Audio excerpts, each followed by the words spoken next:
Behind the first door, there was a hungry monster that could take the life of anyone who looked at it. Behind the second door, there was a shaky bridge over a chasm that was easy to fall into. And the third door opened to a massive fire blocking the way. So, what should the king choose?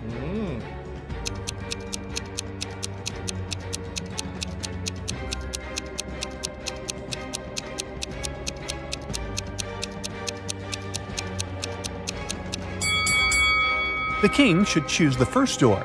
He can use that mirror he has to reflect the monster's gaze. Voila! The monster is gone, and the king can pass easily. Yeah.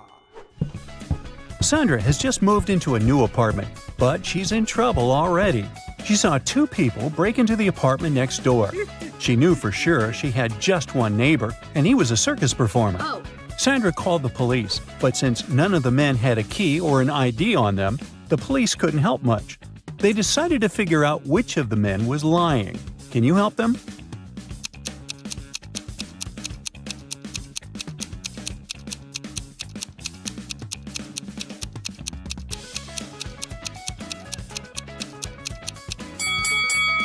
Although there's plenty of sports gear in the room, the real clue is the flower on the clown's hat. The exact same flowers are growing in the apartment, so he's the real owner. The police found a secret lab with a mad scientist living in it. He was working on a superpower potion that would help him take over the city. Somehow, he managed to escape from the lab, and now the police have to find him to prevent disaster. Do you have any ideas on how to do it?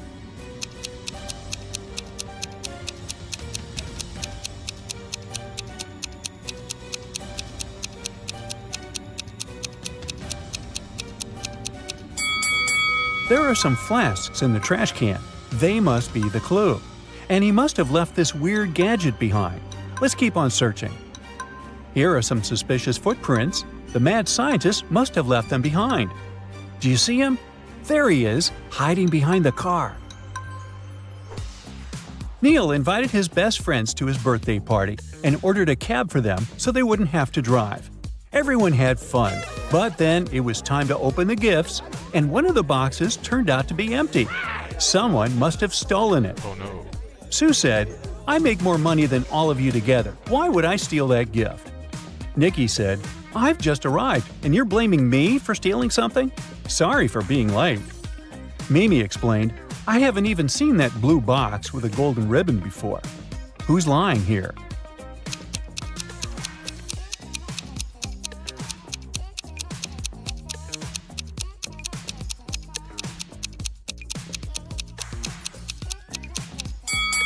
Nikki.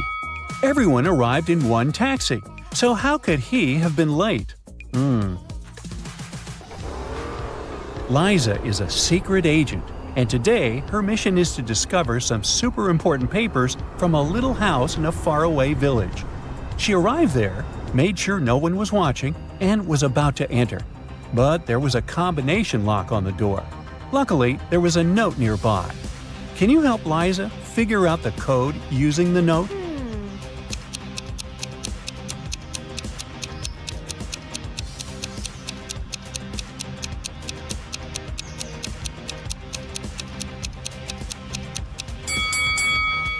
You have to count how many logs there are in each section of the house. The note has the order in which the numbers must be placed. So the code is 7834.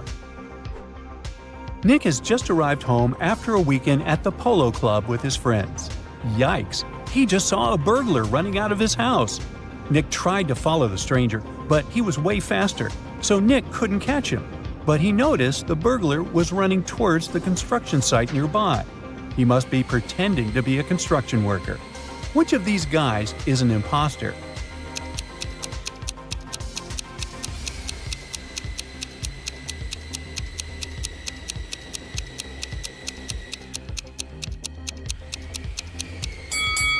Look, this guy is trying to saw through a beam. The guy on top will fall if he succeeds here. He must be the burglar. This family only seems normal. The dad is a real superhero. He can travel in time, he can fly, has super hearing, and always knows when someone is lying. It's cool, but not for his son. He has really bad grades at school and was grounded for the holidays. The boy really wants to go to his best friend's birthday party. How can he escape? He can tell his dad he has to be at school today. He can lock himself in and escape through the window. He can run away quietly while his dad is watching TV.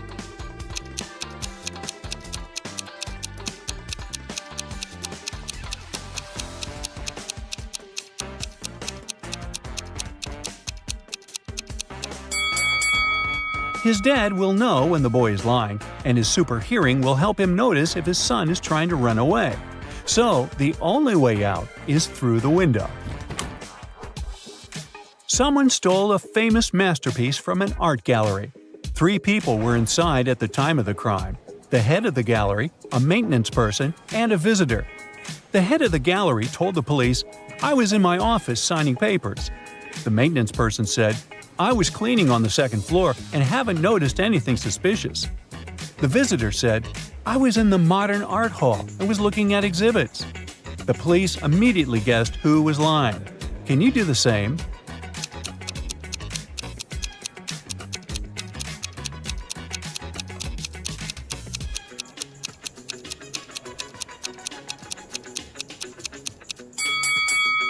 It was the maintenance person. The gallery doesn't have a second floor. In a big company, an important contract went missing. 3 employees became the prime suspects: the manager, the secretary, and the analyst. Here's what they had to say. The manager said, "I was busy at meetings with clients all day." The secretary insisted, "I was filing mail in the archive." The analyst claimed, "I was analyzing reports from the last quarter." The police quickly figured out who was lying. So, who stole the document and how did they know?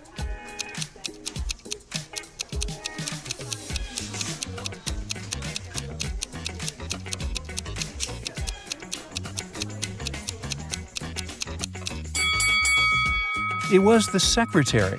The company only updates the archive on Fridays, but this happened on a Wednesday. Busted! Someone tried to hack the security system of a top-secret research base. The base is really well equipped, with self-updating software and all the latest tech.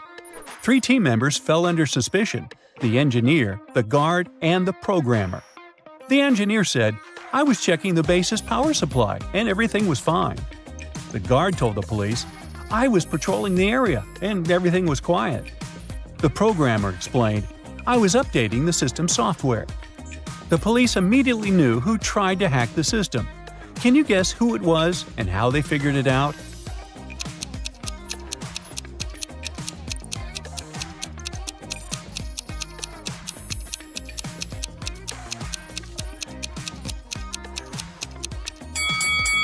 It was the programmer. The system updates automatically and doesn't need any help with it. An experimental chemistry kit went missing at school, and there were 3 main suspects: the chemistry teacher, a student, and the school principal. Here's what they said. The teacher: "I was prepping for class." The student: "I was reading a book in the library." Principal: "I was reviewing documents about new supplies." The police immediately knew who was lying. So, who swiped the kit and how did they figure it out?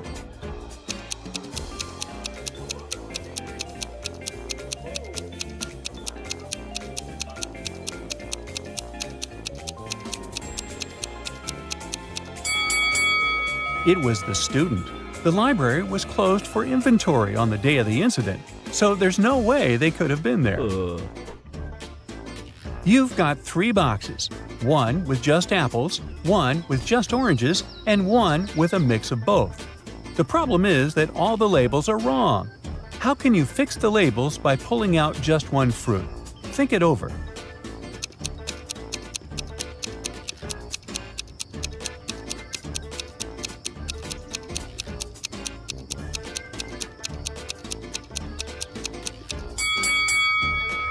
So here's the trick. Grab a fruit from the box labeled mixed. Since all the labels are wrong, this box actually has either just apples or just oranges. Let's say you pull out an apple. It would mean that this box is actually the Just Apples box. Now you've got 2 boxes left. The one labeled oranges can't just be oranges because it's mislabeled. And it can't be just apples because you've already found the apple box. So it must be the mixed box. It means the last box, which was labeled apples, must be the Just Oranges box. And there you go. You've sorted out all the boxes. So, our guy James here had passed all the first stages of the entrance exam for the Superhero Training Academy. For the final stage, the committee was going to test if he was able to determine who to save first in urgent situations. So they showed him a few images and wanted him to decide who was really in danger. Can you help him out? Here are the first 2.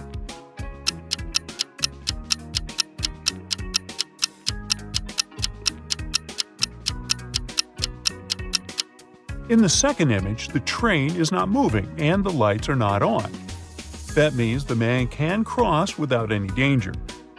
As for the woman taking a bath and trying to dry her hair, well, it's not wise to use electrical stuff in the bathtub, so James should save her first. Now take a look at this footage of 2 people falling from a cliff. Can you help James detect who is in real danger here?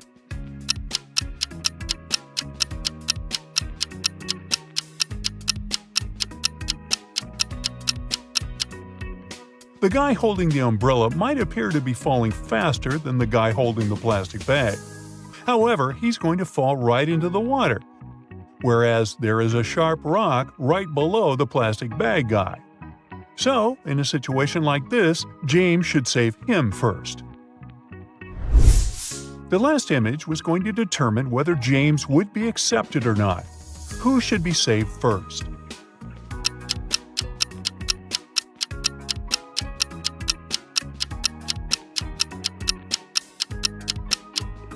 The lady absorbed in her phone in the second image is safe, because even though the traffic looks busy, the lights show a clear walk signal and cars are stopped. But the man in the first image has left a metal spoon in the microwave that he's about to turn on. That's a big no-no. James finally got accepted into Superhero Training Academy. But there, he was not going to use his real name. He needed to pick a superhero name for himself. Can you guess what his name is? These emojis might help.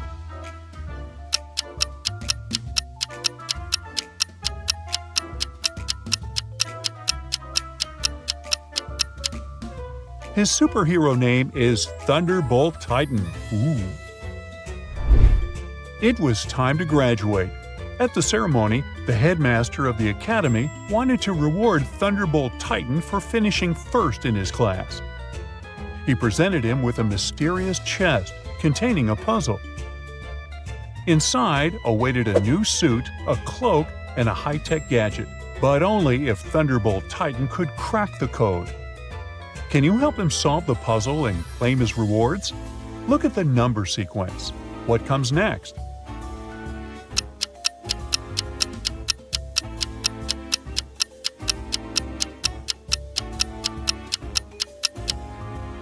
The correct answer is 7238. You just have to move the last number to the front.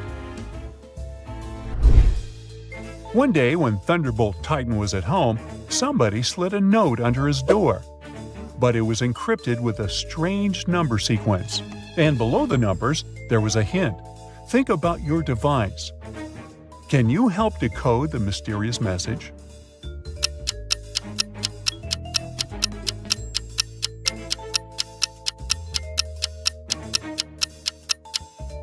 To decode this number sequence, we use a mobile phone keypad, as the hint suggests, where each number pair represents a letter.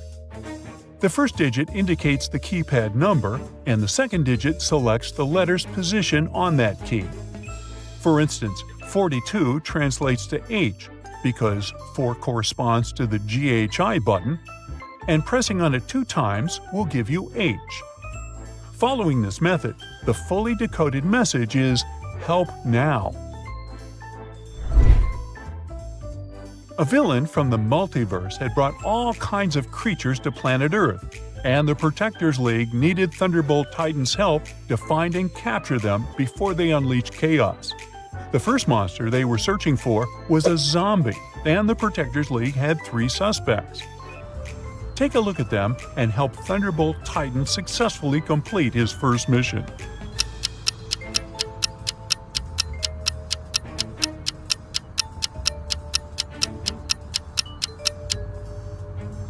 The first person looks all dirty, but she was probably working in the garden. The second lady's grocery bag is leaking juice, not blood. So the third person must be the zombie, because the living don't wear hospital tags on their ankles. The second creature the Protectors League was searching for was an extraterrestrial being. Take a look at their 2 suspects. Who is the one hiding from the League?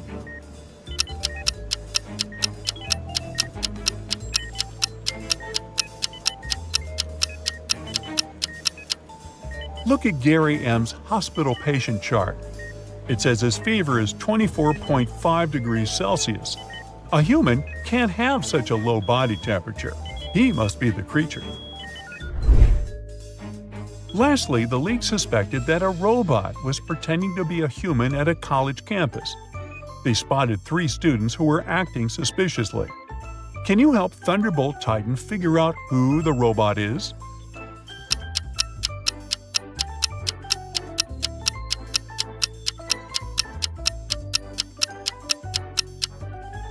You might think it's obvious that the third student is a robot, but he only has a super realistic-looking robot tattoo on his arm. The first student has a blinking red light inside his shirt's pocket, but that's just a camera. On the other hand, the second student has a USB port on one of her fingers. She must be the robot. To the Protectors League's surprise, there was a 4th monster who had escaped their attention. And at the headquarters, they got an emergency alarm that it was creating mayhem at the amusement park. Thunderbolt Titan immediately rushed there. Upon arrival, he found that the creature's actions had led to a malfunction on the roller coaster ride, causing 3 passengers to be stranded dangerously. Which one should Thunderbolt Titan save first?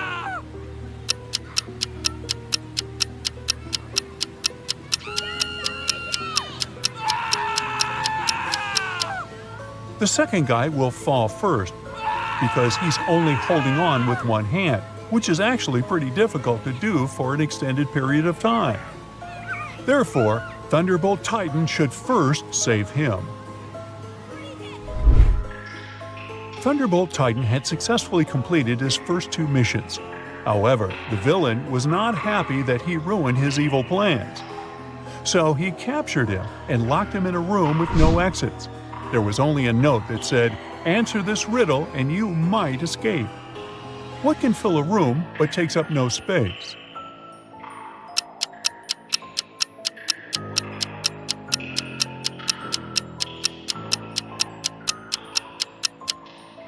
The answer is light.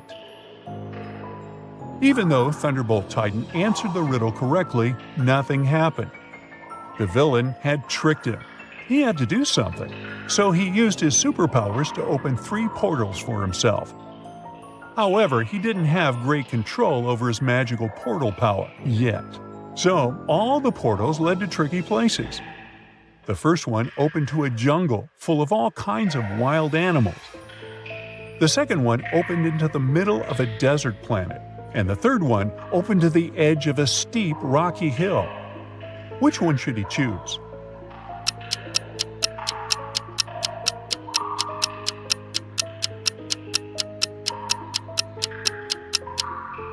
Remember the roller coaster mission? Thunderbolt Titan can fly, so he can choose the third portal and fly to safety from the steep hill. One night, Thunderbolt Titan was patrolling the city when he received a distress call. A woman had been attacked by a purse snatcher, and during the struggle, she fell and hit her head. She was now in the hospital room without her bag and her memory. The police officer informed Thunderbolt Titan that there were 3 men outside her door, all claiming to be her husband. Can you help Thunderbolt Titan figure out who is telling the truth?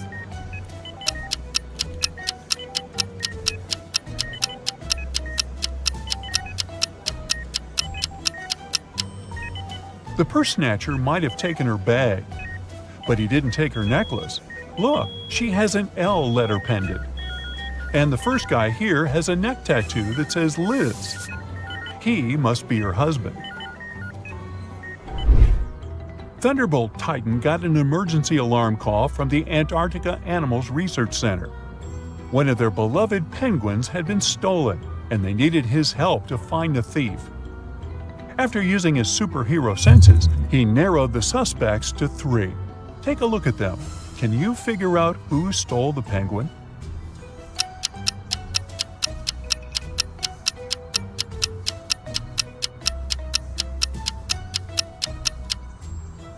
The second lady looks like she's hiding something under her skirt, but she's just pregnant.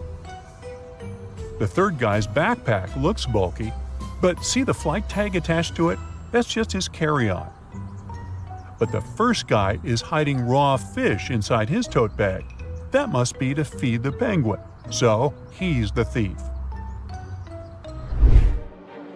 During a championship race, one of the cars was suspected of being sabotaged. Thunderbolt Titan was called to the scene to help identify which one with his scanning power. Can you figure it out before him?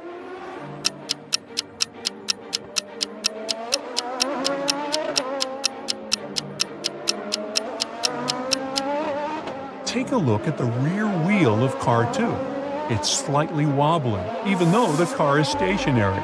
Uh-oh. Hey, dear detective! It's time you apply your skills to solve the toughest brain teasers we've got. Look at these hands. All of them seem to belong to wealthy people. But it's just an illusion. Your first case is to figure out which person is indeed rich.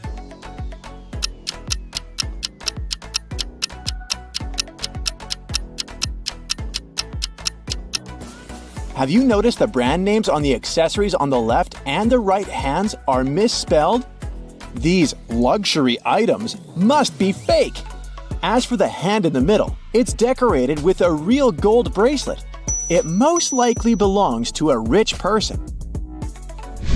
Now, look at these travelers and their bags very attentively. Can you spot a smuggler?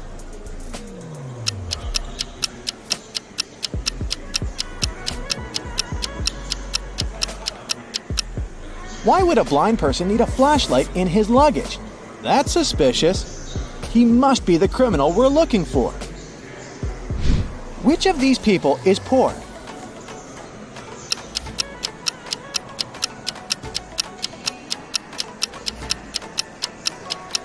Pay attention to the guy with an iPhone. The apple on the back is whole, which means the phone is fake. How about these people? Who is richer?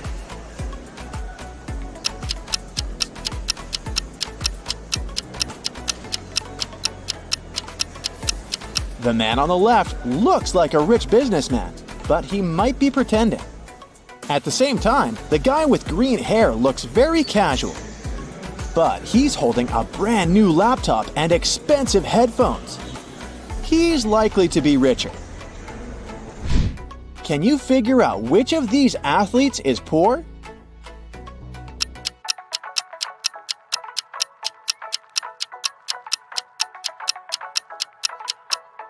It must be the blonde guy who's wearing a fake Adidas shirt.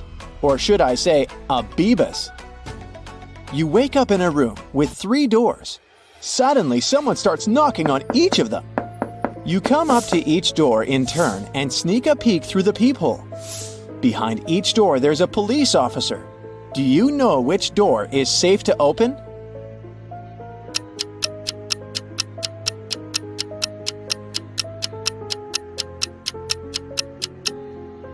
You can open the third door without any worries. The first man doesn't show his badge and has a knife tucked under his belt. The second man has weird stars on his uniform. As for the third police officer, he is the only one with identical stars on his hat and badge without any hidden weapon. He's your safest option. These people look homeless, but one of them isn't poor. Who is it?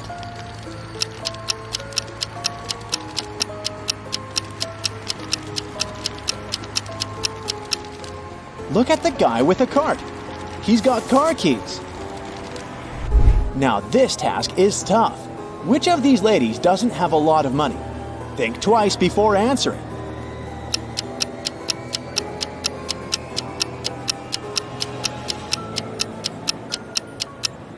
The lady in pink buys only those clothes that are on sale. She might be poor. Doris was having a beach vacation with her friend Teresa. One morning, the young women were sunbathing near the water. Teresa went to a cafe to get some lemonade while Doris went swimming. When she came back, she saw that her smartphone, which she had left on her beach towel, was gone. She asked a man sunbathing nearby if he had seen her smartphone. He answered that he'd been sleeping the whole time. At this moment, Teresa came back with the lemonade. She looked around and immediately understood where Doris's phone was. Who took it?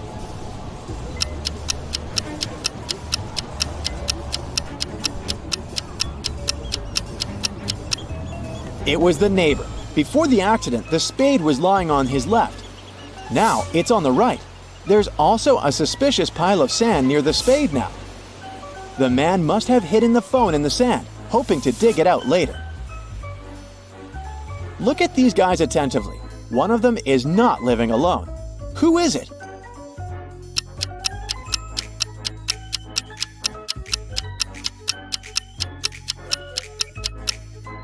The man on the right. He's got 2 toothbrushes.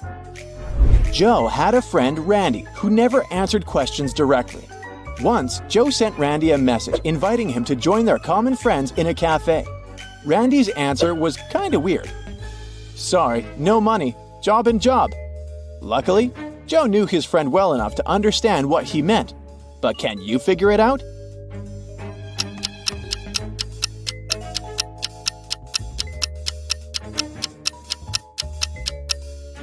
Randy meant he had no money because he was in between jobs.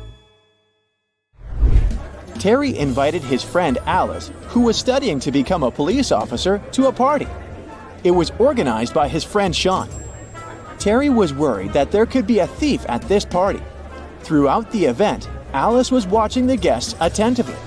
At the end of the party, she told Terry who the thief was. Have you figured it out?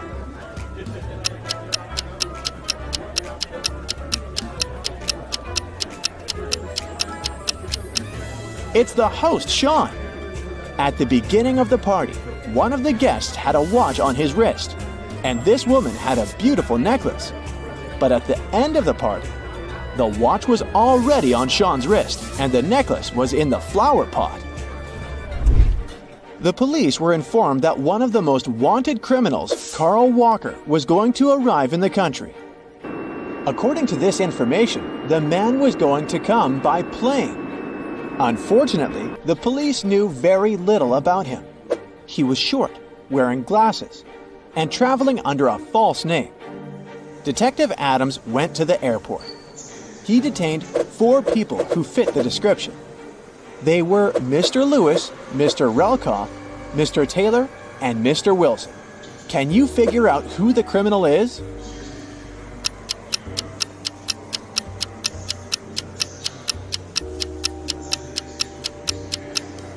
It's Mr. Relkoff. His last name is actually the criminal's last name, Walker, but with its letters mixed. Austin, a rich businessman, brought very important documents to his office. But he had a meeting and needed to leave for several hours. Austin asked his secretary to be super attentive. His competitors could try to break into his office to look at the documents. When he came back, his secretary told him everything had been quiet. But when the man looked around, he realized someone had been inside his office. The secretary eventually admitted having fallen asleep while Austin was away. How did the businessman understand someone had visited his office?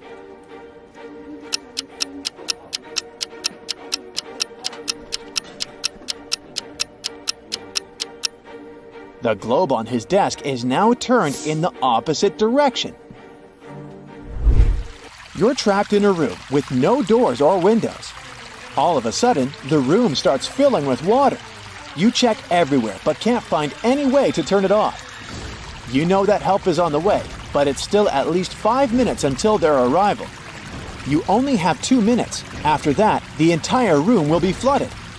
Obviously, you can't hold your breath for 3 minutes. You've got 3 objects, but only one of them can save your life. What should you choose? A straw, a rope, or an empty bucket?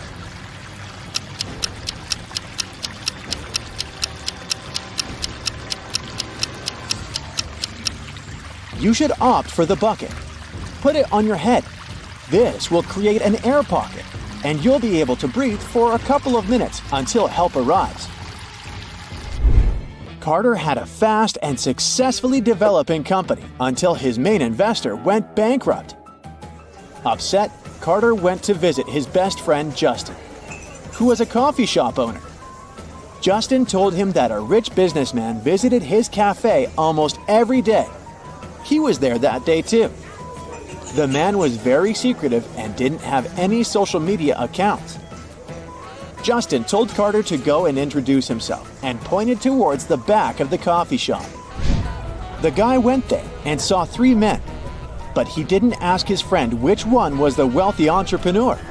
He looked at the men attentively. Can you figure out which one he needs?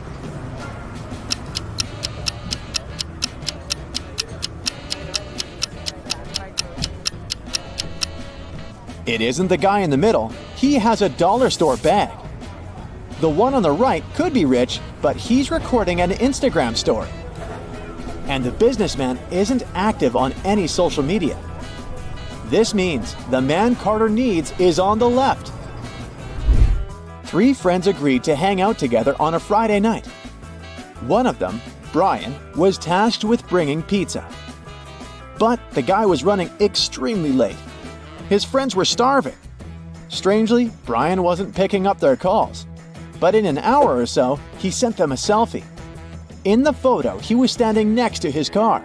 In the following message, he wrote he had run out of gas. He was at a gas station filling up his car. But his friends didn't believe Brian's excuses. Why?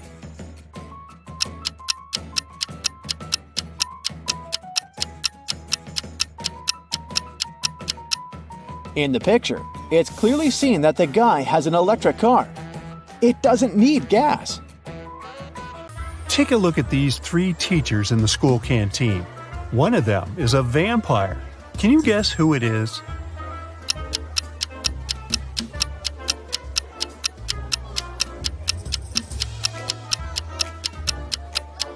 Check out carefully what they eat.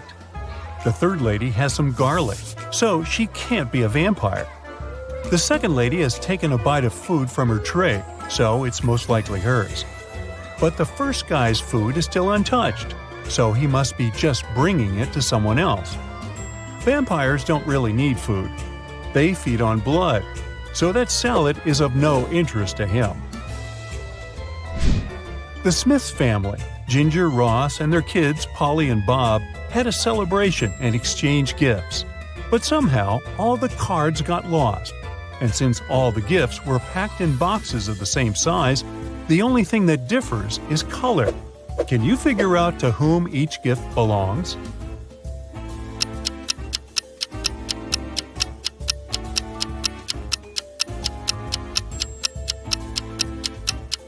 Ginger, the mother, must get the gifts in green wrapping paper because her name starts with a G. Ross, the father, gets the gifts wrapped in red paper. Polly, the daughter, gets all the pink ones. And Bob, the son, has all the blue gifts, following the same logic. On a winter day, Mike went skiing. Suddenly, he found a secret laboratory hidden in the mountains. It was well guarded, but curious Mike managed to find an open door. Once he got inside, The door got instantly shut and wouldn't open again. There in the lab, Mike saw 3 large barrels, each with different stuff inside. The first barrel was literally on fire. The second one was full of acid, and there was a working electric saw in the third one. All of a sudden, Mike heard a voice. "Each of the barrels contains a key that can set you free, but you aren't allowed to move the barrels. Good luck!" What did Mike do to escape?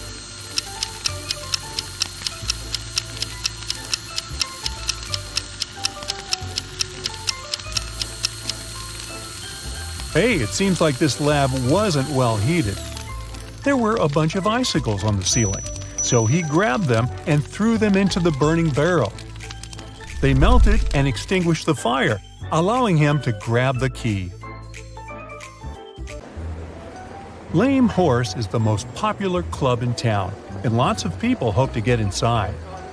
However, security guards are pretty strict, and all visitors must comply with a set of requirements issued by the club management.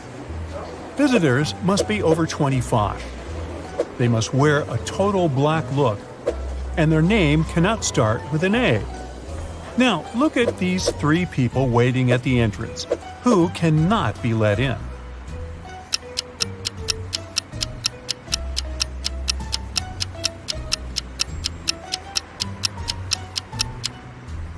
Well, look at their IDs closely. We have Ivory, who's 27. She's also dressed according to the rules.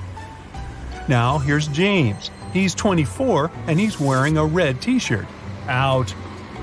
The last person is Dylan. He's got a total black look, and it seems like he's 30. But his ID is surely fake. How can someone be born on February 31st? So, only Ivory can enter the club. Josh wanted to surprise his girlfriend and buy her a present of her dreams. But he wanted to make it a surprise, so he couldn't ask her what exactly she wanted. He decided to check out her favorites on a website she always used for online shopping. But her laptop asked for a password. Still, Josh managed to unlock it. How did he do it?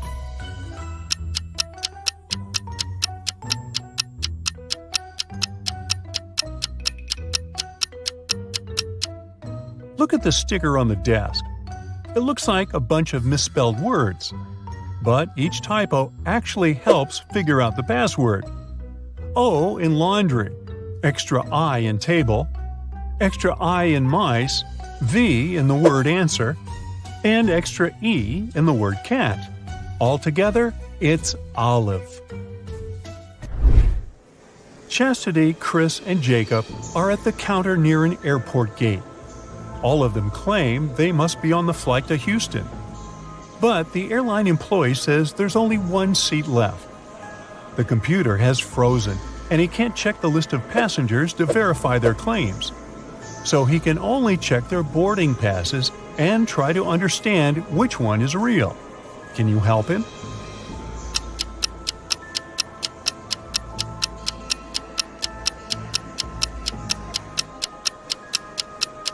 The only real boarding pass belongs to Chastity.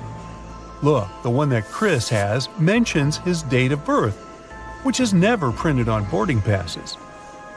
The one that Jacob has doesn't have the flight number, which is almost impossible. Well, welcome aboard, Chastity.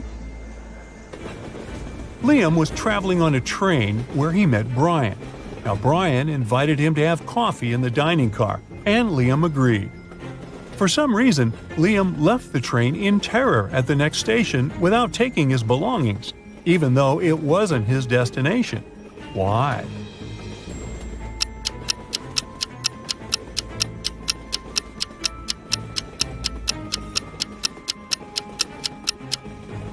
The thing is, on the way to the dining car, Liam spotted something he couldn't see while seated. There was a huge tail visible underneath Brian's coat.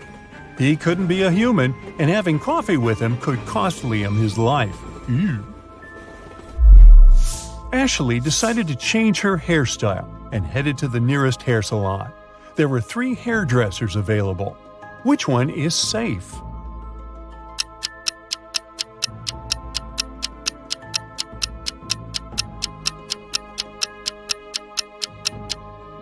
Look, the first hairdresser has just finished working with the previous client, and the client is literally crying. The hairstyle is horrendous. The second hairdresser has knives instead of special scissors. She doesn't seem to be safe either. However, the third hairdresser seems completely fine. So Ashley should pick her. Mary is a beginner gardener. She decided to grow some flowers in her garden, and there are already several sprouts. Yesterday, she watered them as usual, but today she sees that all of her sprouts have perished. Why?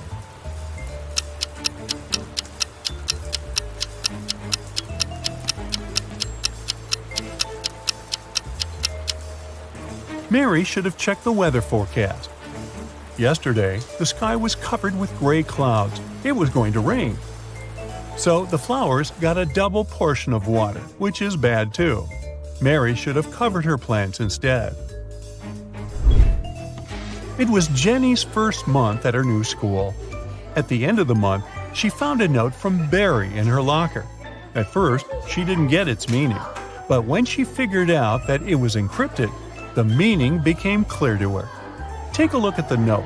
Can you figure out what Barry wrote to Jenny?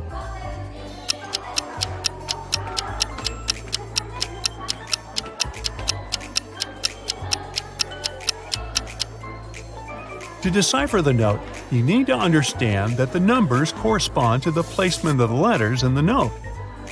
The first letter is I, the second is L, and the eighth is K. Now keep doing this until you decipher the whole thing. The note says, I like you. It looks like Jenny has an admirer. Martha is standing on one side of a river and her cat is on the other. Martha is calling her cat, but you know, those guys aren't into water and swimming in general. However, the cat immediately starts crossing the river without getting wet. There are no boats or bridges. How is it possible?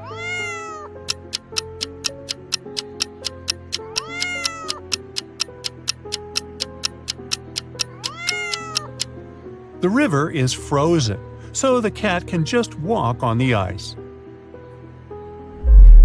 In 1890, Bart was 15 years old. Strangely, in 1895, he was 10 years old. How is that possible?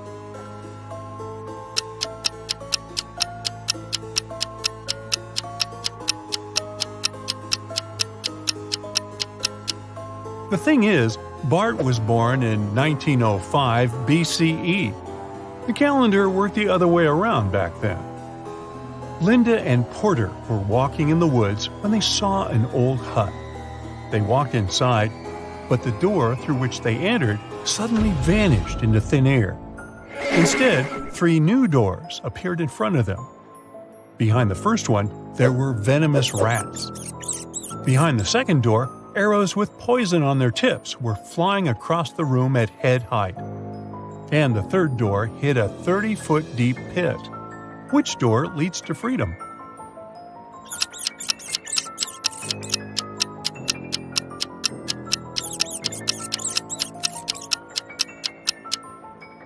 They should choose the second door. They don't need to walk, they can simply crawl under the arrows. Pamela met a stranger yesterday, and she immediately knew who he was. She hadn't seen this person before, and no one had ever described him to Pamela.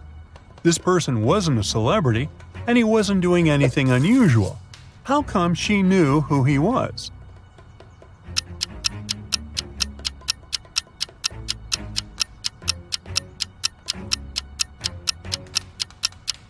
The man was Pamela's friend's twin brother. Anna went grocery shopping and bought a lot of products that needed to be stored in the fridge, like meat and cheese. When she returned home, she realized that her fridge was already full, and she had nowhere to store all those products. What should she do?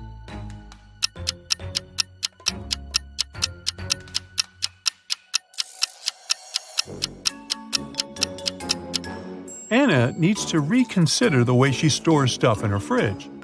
For example, rice and cookies don't need to be kept there. Once she takes all the unnecessary stuff out of the fridge, she'll have enough space to store the dairy products and meat. Here are two adorable couples in front of you, Jane and John and Mary and Jack. Both are cooking something yummy for dinner together. So cute. But hey, one of the ladies is in danger. Who is it?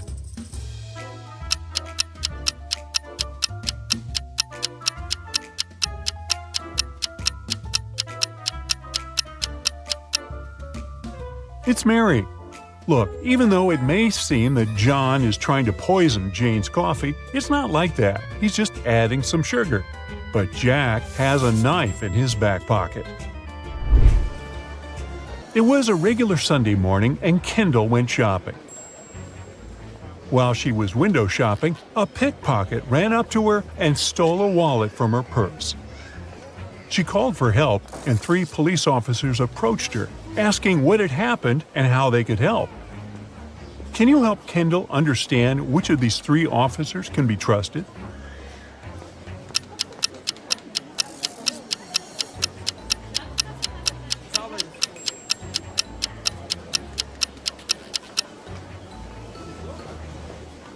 Look closely at the officers. One of them has the Apple logo on his uniform. Another one doesn't have a cap that would match the rest of his uniform. So here's the one Kendall can really trust. The other 2 must be the pickpocket's accomplices in disguise. At a local supermarket, employees started noticing that someone kept stealing their produce. However, they didn't spot any weird people at all, so it must have been one of their loyal customers. The store's security guard decided to re-watch the closed-circuit TV footage to find out who the thief was. Once he began watching the footage from the day before, he instantly spotted the culprit. Can you spot them too?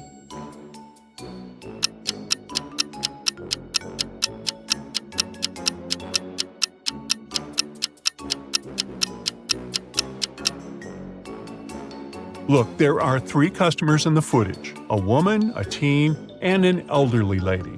At the start, everything seems okay. But a couple of minutes later, the woman gets pregnant? Now, that's impossible. She's certainly hiding something she's stolen underneath her jumper. It was a friends gathering. People were having fun, eating some scrumptious dishes that Susie, the host of the party, had cooked for them.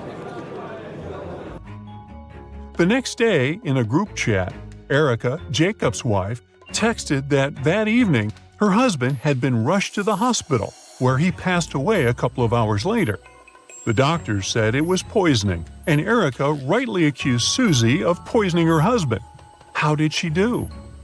Look at the image again and tell how Jacob was poisoned.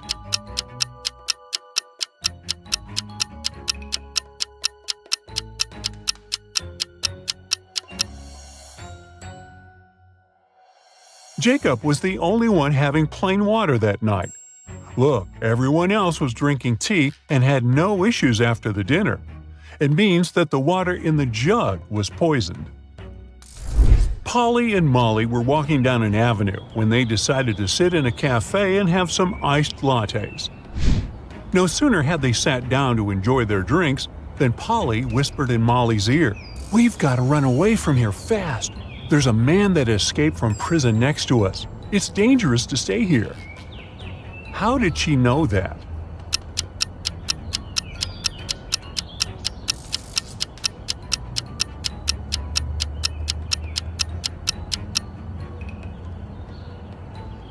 There were only 3 customers in the cafe.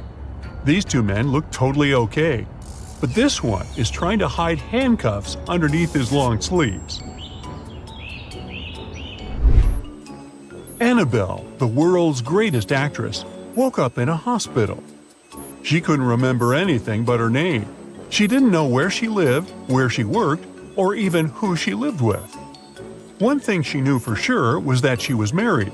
There was a ring with a massive diamond on her ring finger. A couple of hours after her awakening, 2 men showed up in her room, Ryan and Jeff. Ryan was a young and good-looking man, and Jeff, Well, let's say he was old enough to be her grandfather. Both of them claimed she was his wife. Who is the real husband?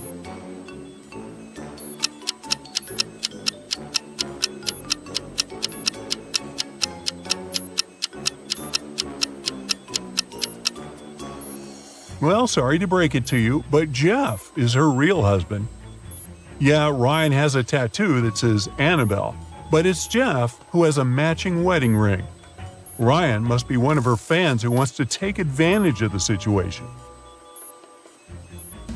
Eric and Hugh were heading to the class reunion party. It's been 10 years since they graduated, and both of them wanted to impress their high school love interest, Mary. They both knew Mary was a pretty materialistic girl, so they needed to show how rich both of them got. Maybe this way, she could finally notice one of them and even agree to go on a date. Here's the kicker though, only one of the guys actually got rich. The other just pretended to be wealthy. Can you guess who it is?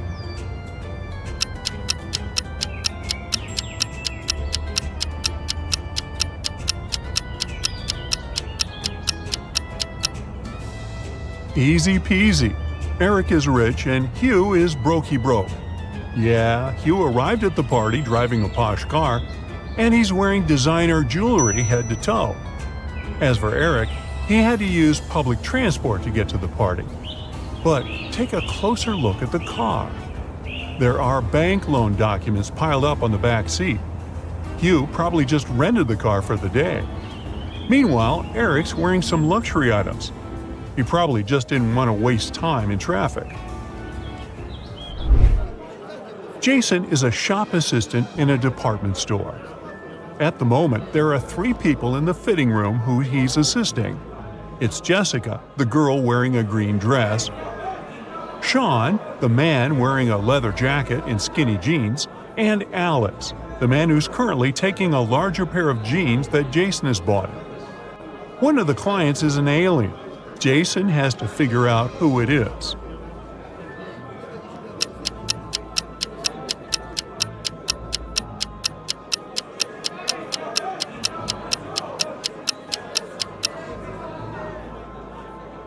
It's Alex.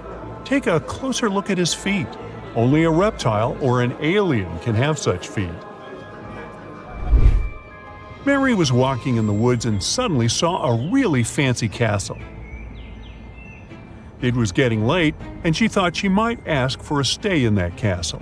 It was a wicked troll's castle, and he really didn't like intruders. Mary was captured and locked up in a dark room with 2 guards.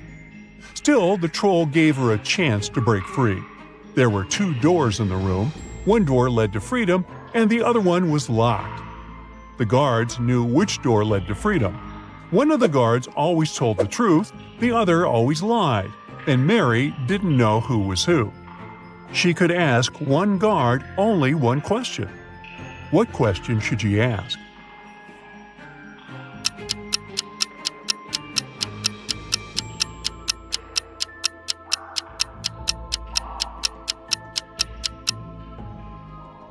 Mary should say, "If I ask your colleague to show me the way to freedom, what door will it be?" No matter which guard replies, they will point at the locked door. The one that lies will point at the wrong door on purpose, and the one that tells the truth will do it since that's what the other one who lies would choose. This way, Mary can figure out the wrong door and choose the other one. Jane was on a hike in Africa when she decided to cross a bridge to admire the view. When she was in the middle of the bridge, she heard something moving behind her. She turned and saw a huge, hungry lion waiting for her. She turned to the other side. There were giant snakes. The water to her left was filled with hungry piranhas. Where should she go?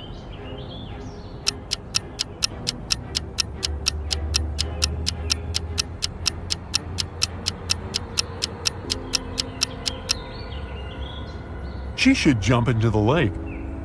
Piranhas don't live in lakes, especially in Africa. They live in South America. Look closer. Those are just some harmless fish. A man wakes up in a place he's never been to before. He rushes to the exit and sees two doors. When he opens the first door, he sees that the hall is made of magnifying glass. The scorching hot sun fries anyone who enters in no time. Behind the second door, a huge fire-breathing dragon is sleeping. But anyone who enters this hall risks waking it up immediately. How can the man escape safely?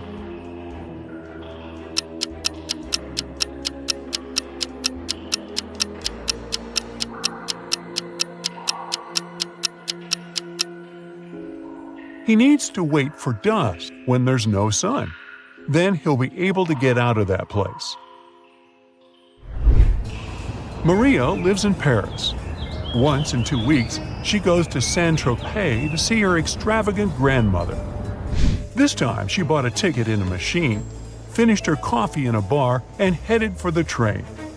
Strangely, this weekend, she didn't show up in Saint-Tropez.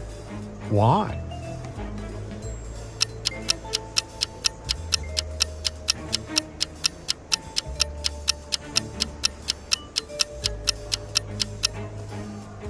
She bought the wrong ticket. It says Saint-Tropez, Paris. But she needed Paris, Saint-Tropez.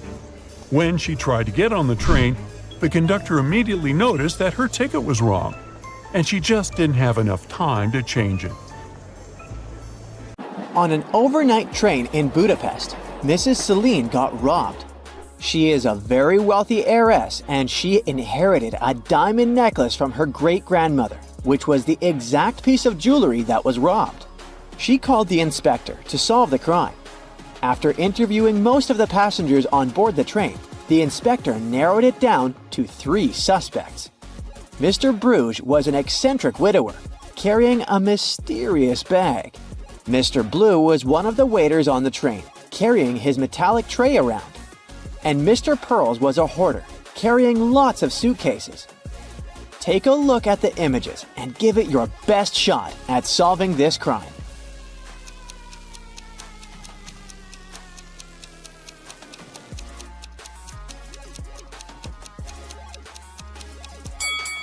Mr. Bruges is just trying to keep his cat safe inside his mysterious bag. He's no criminal. Mr. Pearls is sweating like that because he's carrying all his valuable belongings, so he's really afraid to be robbed. This leaves us Mr. Blue, the true culprit. If you look attentively, he has a diamond necklace poking out from under his metallic tray. The airport police are having a lot of trouble these days. Many convicts escape prison and are trying to leave the country as fast as they can. Take a look at this image. You gotta figure out ASAP who is the fugitive.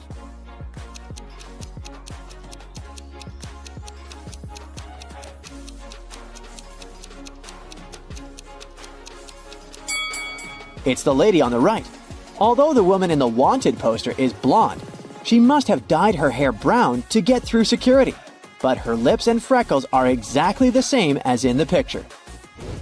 Tess, Ivy, and Monica are in a pretty bad financial rut. They walked into a local supermarket planning on stealing something. What they didn't know was that there was a police officer watching the cameras at the store. Can you figure out who just stole some chips?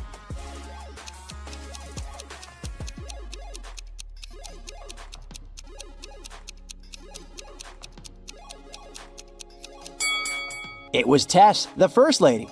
Sure, Ivy is sweating a lot, but she didn't take anything. But look at Tess's hair. She's hiding some chips in that ponytail. For this year's Super Bowl, Taylor decided to invite some friends over to her place. Her house was packed with some of her closest friends. But some random people also crashed the party. Out of nowhere, her friend Jackie screamed she saw a thief amongst them. Someone had stolen her golden bracelet. Take a look at the footage from the party. Sherlock, can you spot the thief?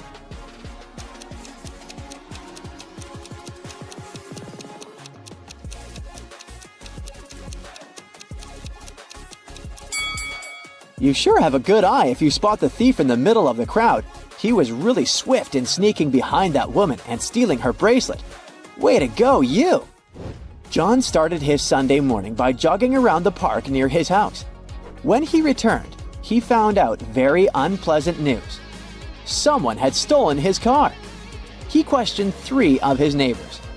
Henry said he had been playing video games for the past 12 hours and hadn't left his basement during all that time. Rosie said she was a gardener and had been planting daisies in the public area all morning. She also said she saw a suspicious man who opened John's car using a knife. Jack said he had seen John's car when he went out for groceries, but when he returned home, it was gone. After listening to the suspects, John immediately knew who had done it. Can you tell who it was?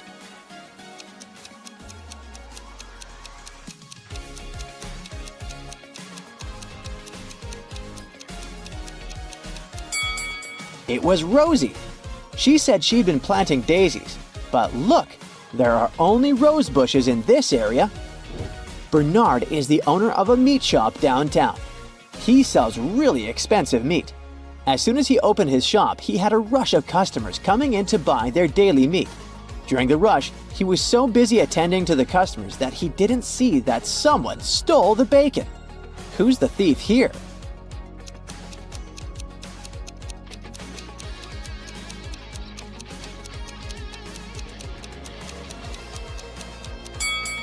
It's the guy in the suit. The dog is smelling his bag like there's some bacon inside it. He's definitely it. Jane was playing a video game when she was swallowed by the game. The next thing she knows, she's facing 3 mischievous robots.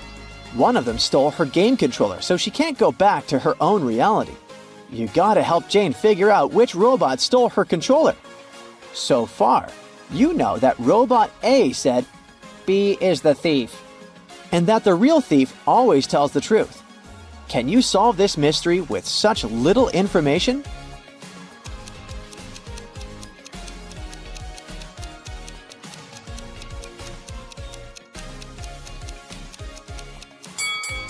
Robot C is the culprit. Let's check it out really quickly. If A was telling the truth, then it would be the thief. But it's impossible because A claims that B is the thief. B is also not the thief since A's claim that B is the thief is a lie. This just leaves us with the last option, Robot C.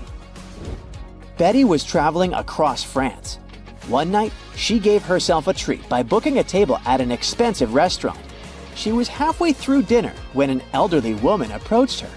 The woman said she looked a lot like her daughter and asked her for a favor. Since she hadn't spoken to her daughter for ages, she asked Betty to say, "Goodbye, Mother," as she left the restaurant. Betty thought it was super strange, but agreed. Soon after, she received the shock of her life. Guess what it was and share your 2 cents with us below.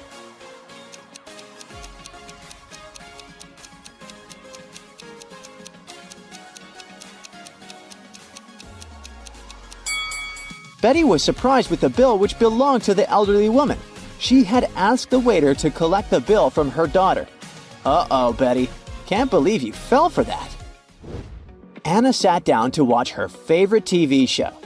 She made some popcorn, turned on the TV, and nestled comfortably to binge-watch an entire season. Her cat Pepper sat down next to her. But after 5 minutes of screen time, Anna suddenly passed out. Take a look at the image. Can you guess what happened there?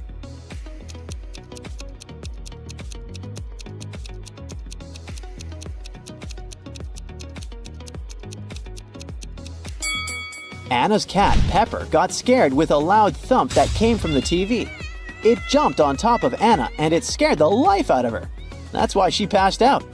The customer was saying that he had ordered soup, while the waiter was saying that he had only ordered tea. Henry saw something that immediately showed him who was lying. Prove to us that you've got the sharpest eye and find out what Henry saw.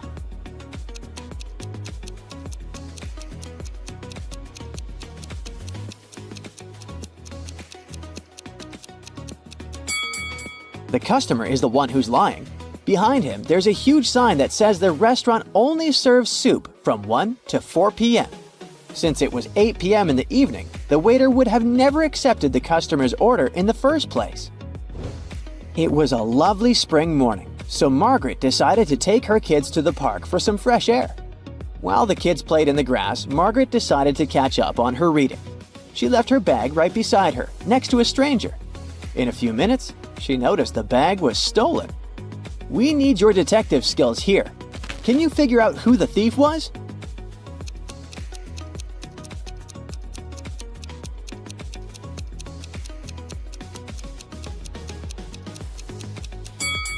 The person came out from the bush behind the bench where Margaret was seated. He was so quick it was nearly impossible to see him. Yikes! Robbie was invited to a typical college party. A lot of his friends were there, but there were also some random people. Out of nowhere, the lights went dark, and before he knew it, Robbie was waking up with a vampire bite on his neck. Take a look at some footage from the beginning of the party. Who's a vampire here?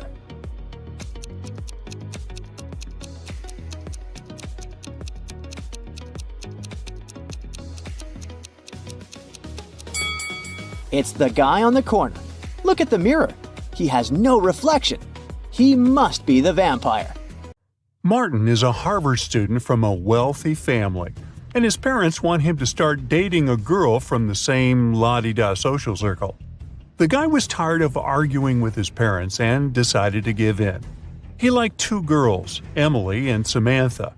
But which one are his parents going to like, who is actually rich? Write your answer in the comments below if you want to help Martin.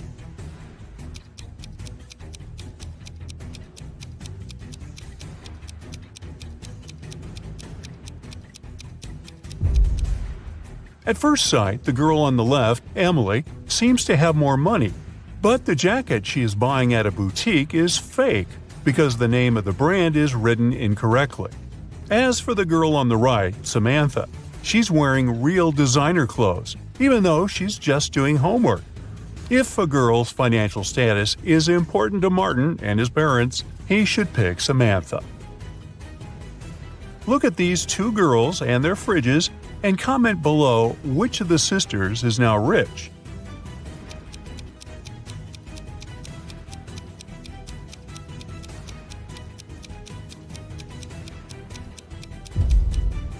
It's the girl on the left. High heels, a flashy dress, and a fridge filled to the brim. She looks like someone who has finally managed to get their hands on big money. Thomas is an undercover detective, secretly visiting suspects, trying to figure out who has stolen a large sum of money. Today he has dined in two different houses with two different families. The first family treated him to several pizzas with various yummy toppings. The other offered him a steak and grilled vegetables. Now Thomas is a bit confused because all the food is delicious and quite expensive. Can you help the detective figure out which family has more money? Share your ideas in the comments.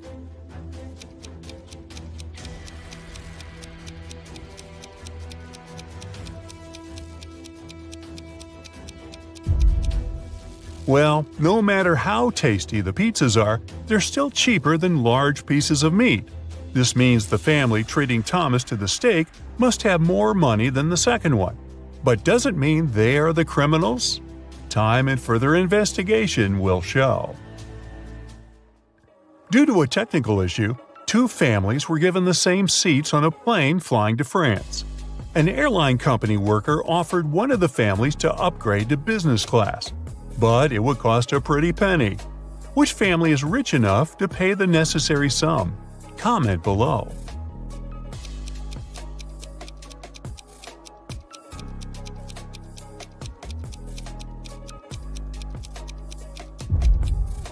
The family on the left is rich. They have modern suitcases covered with stickers, so they have money to travel a lot. The members of the family on the right do look good and well off, but they have old and worn-out suitcases with scratches. They probably spent all their money on designer clothes and jewelry to show off. Two guys are staring at themselves in the mirror. They both look successful and wealthy. But one of them is actually poor and is just pretending. I'm sure you know which of them it is. Prove me right and write your answer in the comments. A small hint: the mirror seems to be magic.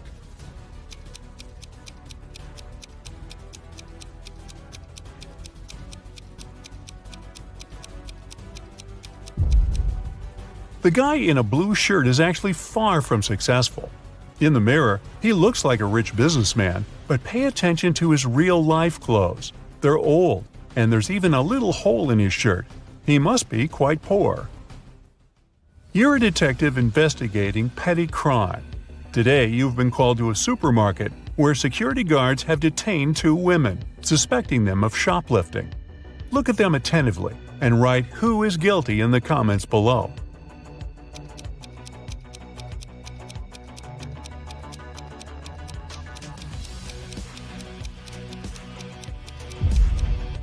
It's the woman on the left. The lady on the right seems to be really pregnant, but the shape of the belly of the woman on the left is weird, to say the least.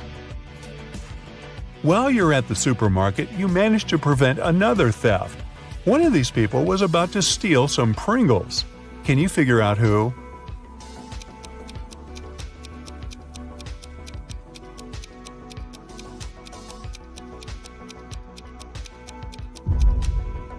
It's this young lady. Look at her palm-like ponytail. Very strange shape for such a hairstyle. There must be a pack of Pringles hidden inside. But if you disagree, make sure you write your version in the comments. Now look at these girls.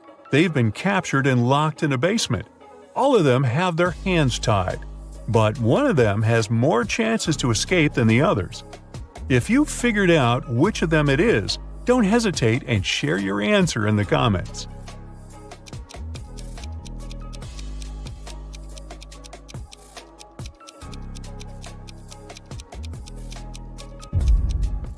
It's going to be the girl on the left. She's got long, beautiful nails. She's bound to have a file to look after them somewhere on her. It can help her cut the rope. One of these people on the train is hiding some treasure. Can you spot who it is faster than other Brightside detectives? Let's check. Write your answer in the comments as fast as possible.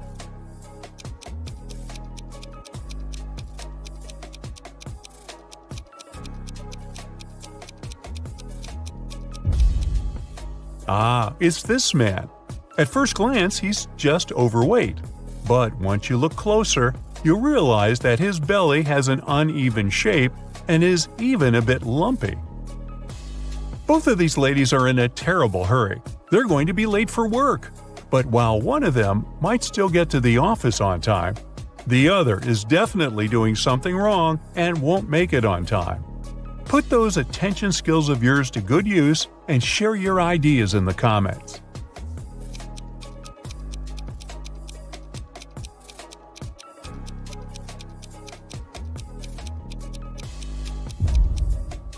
The first lady is bound to be late for work.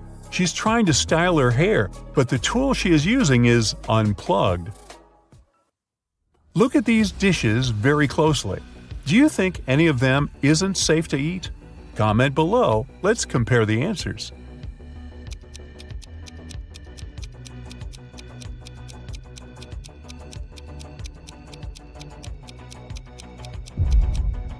Look at this piece of cake. There's a spider on it. And is it spinning a tiny web? I wouldn't eat that dessert if I were you.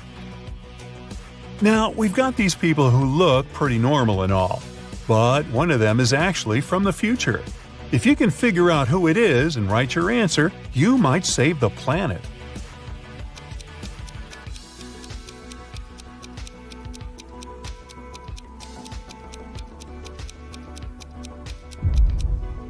It's this guy. He's carrying a smartphone in his pocket. Now this looks like a regular picnic in the park, but one of these people is a time traveler. Find them faster than other Brightsiders and make sure to share your answer in the comments.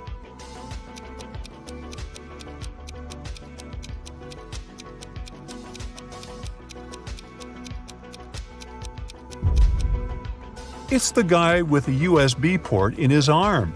We don't have those yet, that's for sure. 3 people were stopped at the security check at an international airport. They were suspected of smuggling different valuables out of the country. The first man was heading for a beach resort. In his suitcase, there were lots of things people usually take to the seaside: an umbrella, a pair of sunglasses, sunscreen, and a beach towel. The second guy had a cage with 3 colorful birds and a pet carrier with a family of hamsters. He had all the necessary papers. The third man was traveling for business. In his bag, he had a suit, some documents, a toothbrush and toothpaste, and a bottle of very expensive shampoo. Now, we can only rely on your expertise and sharp eye. So tell us, who's the smuggler?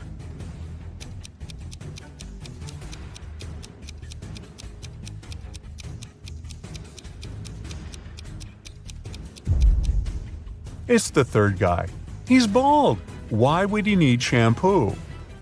On that day, several police officers arrived at the airport.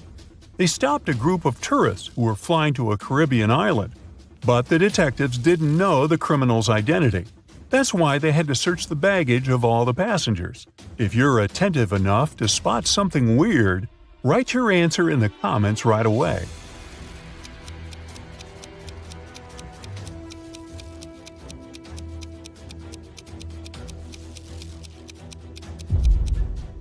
Aha!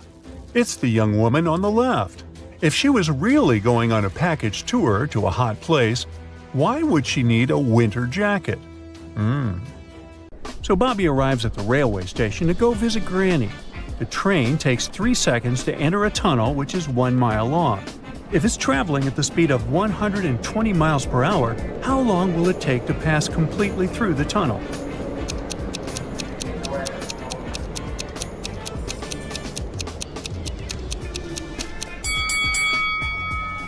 "120 miles per hour means 2 miles per minute, so it will take the train 30 seconds to travel 1 mile, plus 3 more seconds to enter the tunnel, making it a total of 33 seconds.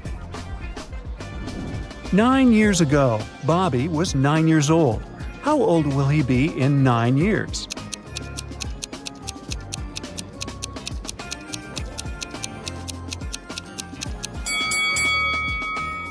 If Bobby was 9 years old 9 years ago, it means he's currently 18 years old. Thus, in another 9 years, he will be 27 years old. On the train, Bobby gets hungry and pulls some snacks out of his bag. He has a chocolate bar that consists of 2 rows of 8 square pieces each. He can break this bar vertically or horizontally. He wants to break it so that each square piece is separate. How many times does he need to break the bar to make it happen?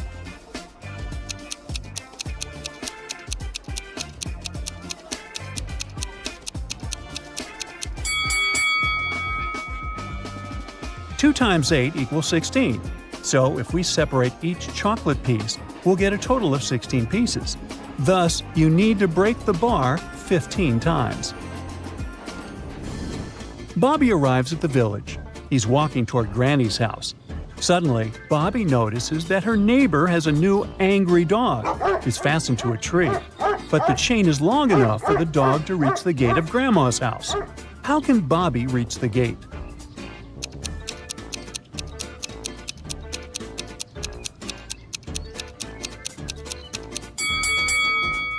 Bobby should run around the tree in circles. The dog will follow him and eventually get wrapped around the tree.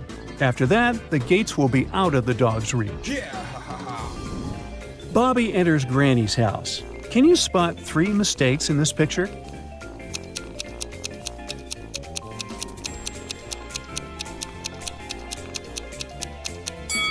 The woman in the portrait is missing a shoe. It can't be sunrise at 12 p.m. And Grandma has a rat hiding in a ball of yarn. Granny shows Bobby her new parrot. Can you find its shadow?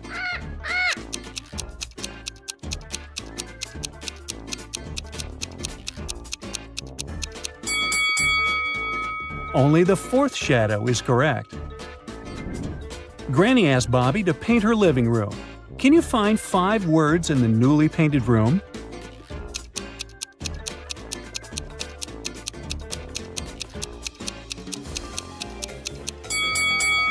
The first word is bush. Here's the word paint. The third word is owl, and it's hiding over here. Bucket is the 4th word, and the 5th word, broom, is over here. Bobby hears the doorbell ring. He opens the door and sees 3 grandmas with treats. These ladies are neighbors who came for tea, but one of them isn't human. Can you guess who?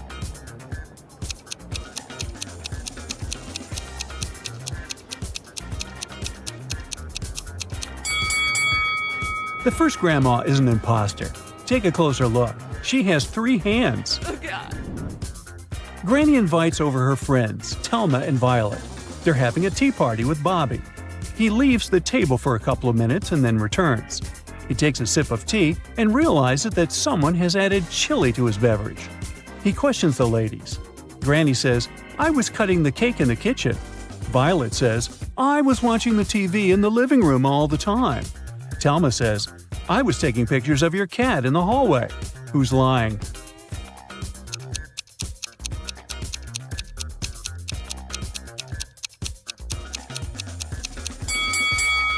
Violet. There's no TV in the living room. Grandma's cat hid somewhere inside the house. Can you help Bobby catch it?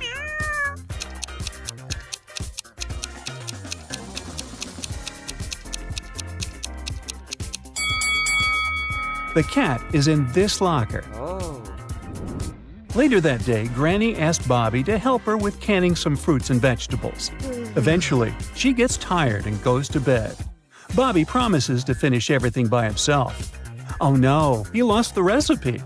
Bobby only remembers that there should be an odd number of identical ingredients: 1, 3, 5, and so on. Which ingredient doesn't belong here?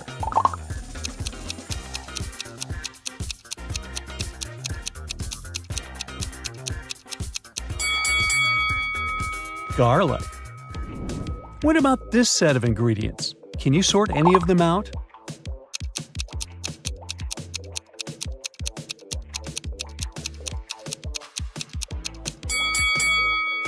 There are 6 cherries. Goodbye. What can you say about these fruits?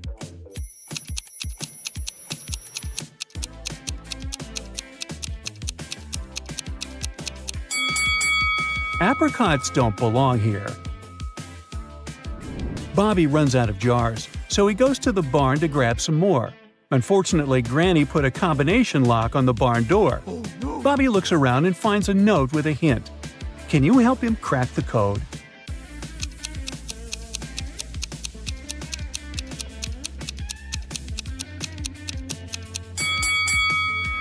The code is not that simple. You need to count the number of boards on each wall, and the resulting password is 7954. Bobby is helping Granny to organize some boxes in the barn. Can you count which stack has the biggest number of boxes?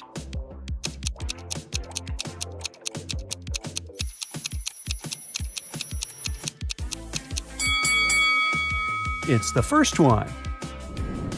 Bobby is trying to organize Granny's tea jars. Can you figure out which stack is bigger?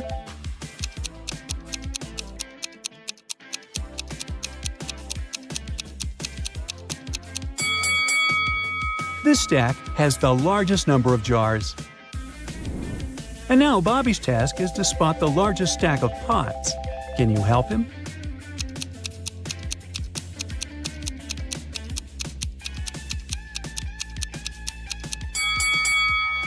It's the third stack.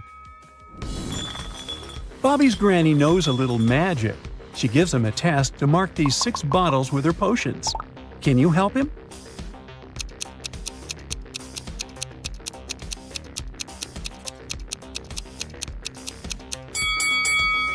It's pretty simple. The bottles have some hints. The first bottle is filled with some teeth-whitening syrup, and the second one with frog broth. The third bottle is filled with super-strength tea, and the fourth has an eternal love potion. The fifth bottle is for endless wealth, and the sixth one contains some freezing fluid. It turns out that Bobby's grandma has a dragon egg in her barn. It's very rare and expensive. That's why she hid it among toy eggs. So only one of these 7 eggs isn't fake. Grandma asked Bobby to find it. Here's a hint. It should have some pink color on it, and there are no bubbles on the shell. Also, the egg isn't in the middle, and it's not next to the blue egg. So, where's the dragon egg?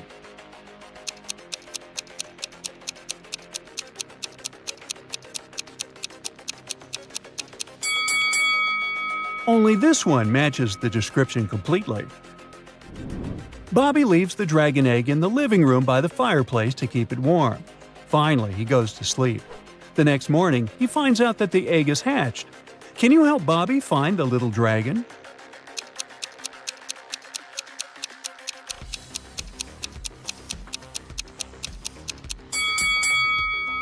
It's over here on the shelf. Suddenly, the doorbell rings. Bobby opens the door and sees two gardeners. One of them is an imposter from another planet. Can you guess who?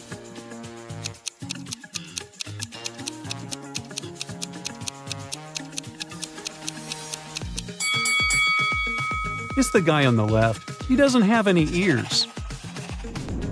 Oh no! Bobby asks the imposter to leave.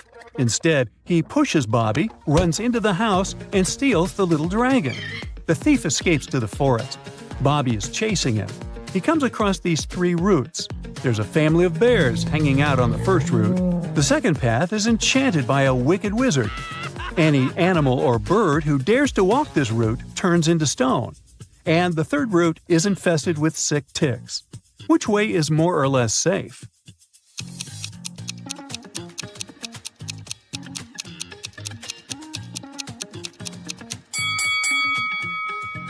The second way is good to go.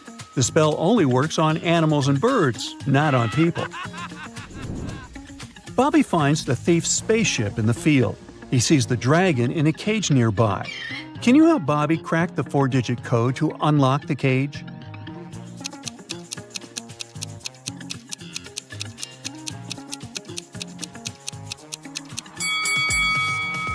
The note nearby is a hint. Earth is the third planet from the Sun. Mercury is the first one, Mars is the fourth, and Venus is the second. So the code is 3142. Bobby rescues the dragon and brings it back to Granny. He decides to go home by car. The entire trip will take him 100 miles. First of all, he drives 30 miles to a gas station and fills his tank fully. Then he drives another 15 miles until he reaches the car service center. After that, Bobby drives 20 more miles and makes a stop near a small hotel. That's when Bobby realizes that he has already used up exactly 1/2 of the gas tank. What do you think he should do? Keep on driving home or turn around to the gas station?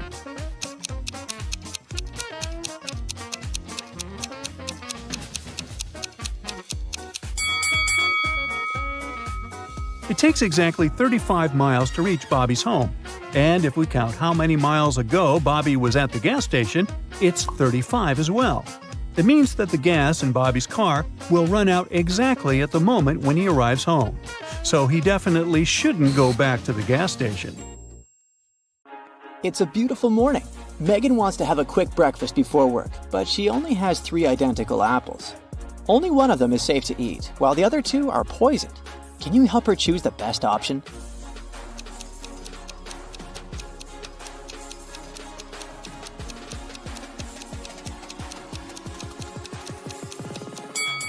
The second apple has a caterpillar in it, which means that there's no poison in the fruit, so it's safe to eat. Megan is riding her motorbike to work as usual. She drives around the same corner at a certain speed every day, regardless of whether it's rainy or sunny. However, if it's cloudy but not rainy, Megan usually goes faster. Why?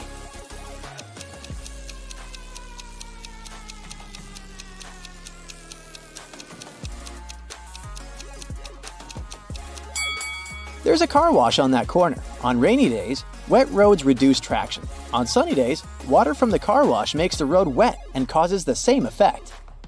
But if the weather forecast says there's a chance of rain, the car wash gets few clients and thus the road stays dry. That's why Megan passes the area faster. Megan is sitting in her office. Suddenly, a delivery guy enters the room holding a cardboard box. He sits down near Megan. Although she can't see, hear, or smell the contents of this box, she knows for sure what's there. How?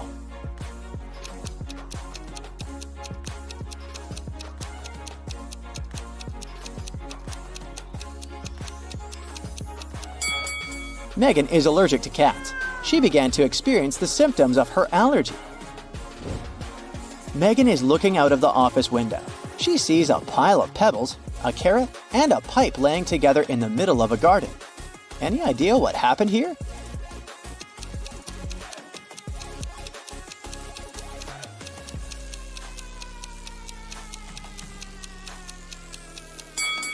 Megan saw the remains of a melted snowman.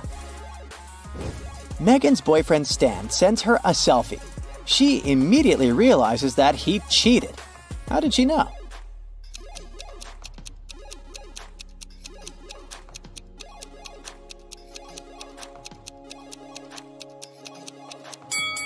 Take a look at the background. There's someone's lipstick on the dresser. The lipstick probably doesn't belong to Megan. That's why she suspects that another woman has been visiting Stan's apartment. Megan goes to the office kitchen and finds 2 identical lunchboxes in the fridge. Can you find 3 differences between them?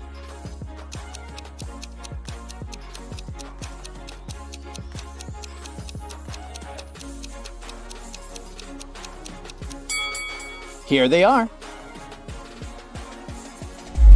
Megan's coworker Sarah claims that one of the lunchboxes belongs to her. Can you guess which one?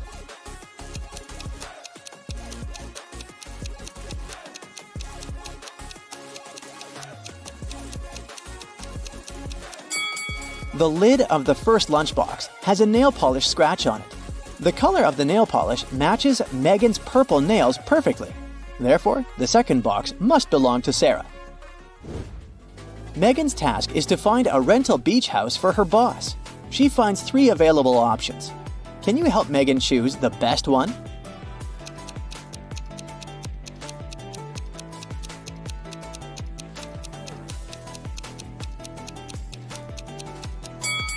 According to the info box, the first house will be completed in 100 years, so it's probably a scam.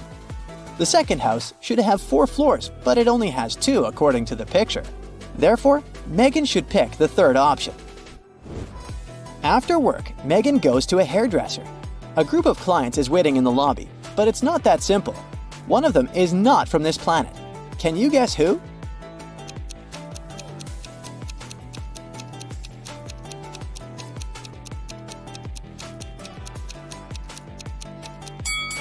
It's the First Lady.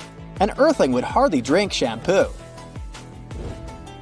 Megan asks her hairdresser to dye her hair red. They apply the hair dye, wait a precise amount of time, and then wash it off. Oh no! Megan's hair is green!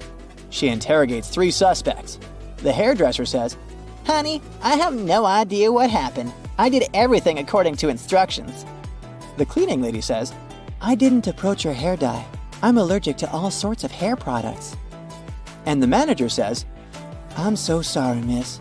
Someone must have confused the packages with hair dye." Who's lying?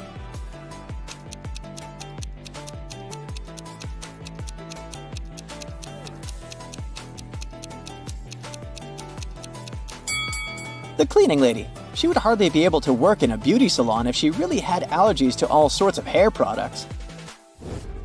Megan is meeting her friend at a new nightclub. She enters the building and gets lost in the basement. Megan faces 3 doors leading outside this trap. Behind the first door, there's a bunch of gross snakes. Although they all look the same, some of them are venomous and some of them are not. Behind the second door, there's an ancient magic box. Anyone who dares open this box will be cursed. And there's a tunnel full of hungry guard dogs behind the third door. Which way is more or less safe?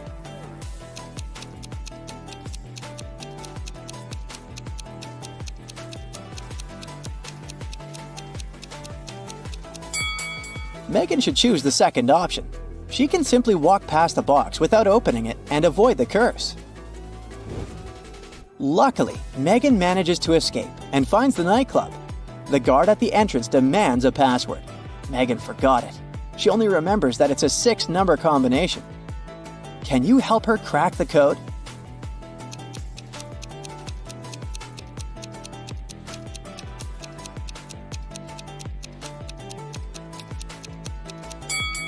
Take a look at the numbers written on the wall. Megan needs some lateral thinking here. The hint shows 3 4s, 7 1s, and 2 7s. So the code is 3 4 7 1 2 7. Finally, Megan enters the party. She spots a famous influencer among the guests, Rob. Megan approaches and asks for a selfie. He agrees, but in the middle of the photo shoot, Rob suddenly faints. The police figure out that he's been poisoned. They question 3 witnesses. Rob's wife, Ashley, says, "We're both on a juice diet. Rob and I only drank 1 juice all day long. I feel okay. I have no idea what happened to him." Rob's manager, Stella, says, "I only talk to Rob once a day. He borrowed my earbuds because he forgot his own at home." And Daniel, Rob's brother, says, "Rob couldn't stand the juice diet, so I secretly treated him to some sugar-free organic cookies. I hope it's not my fault." Who poisoned Rob?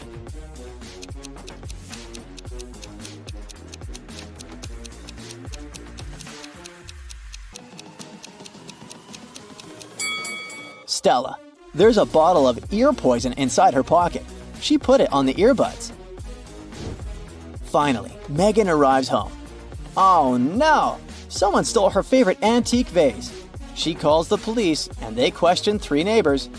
Mia says, "I was out of town. I just returned an hour ago and I was so tired after a long drive that I immediately went to bed."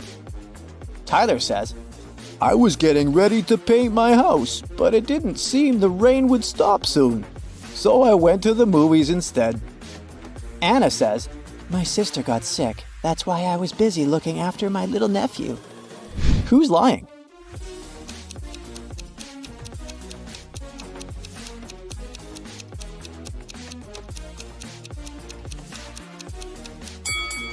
It was Mia. It's been raining for the whole day. If she'd returned home just an hour ago, the road under her car would be wet. Megan joins the local running marathon. All the participants run the same distance. Each gets ranked according to their own unique result. Megan turns out to be both the 50th fastest and the 50th slowest runner. How many runners are there in the marathon?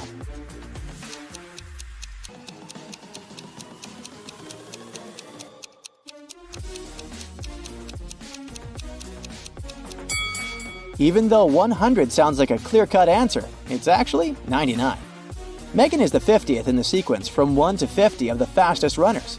If she's the 50th slowest, there has to be 99 runners ranked from 50 to 99. Megan is visiting the world's tallest skyscraper. It took 7 years to build it. Every year, the builders managed to double its height. How many years did it take the skyscraper to reach half its maximum height?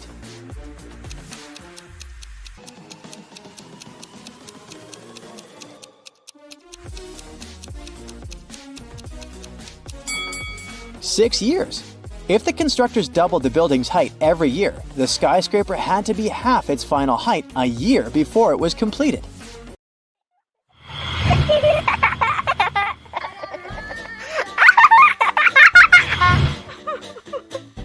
One day, Emma went to her best friend Taylor's house crying. When Taylor asked what was wrong, Emma showed her the photo her boyfriend Andrew sent her from his solo hiking trip and yelled, "He's cheating on me!" Take a look at the image and tell me, how did she know?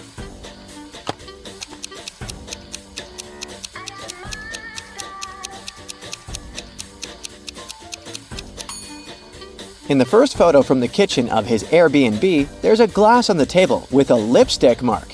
And in the second photo from the bathroom, see these slippers in front of the bathtub? These are slippers only a woman can wear.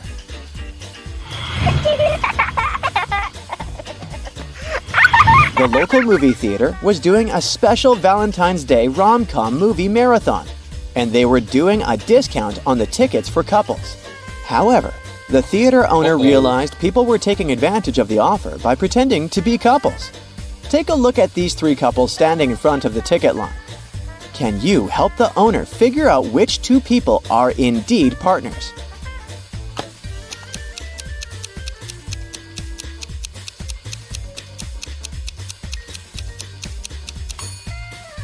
The second couple might not be holding hands and looking couple-like the others.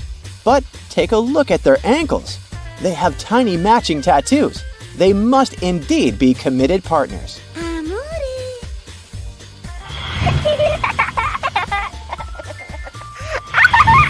Now, take a look at these people watching a movie in another movie theater. There is only one real couple here. Can you tell who?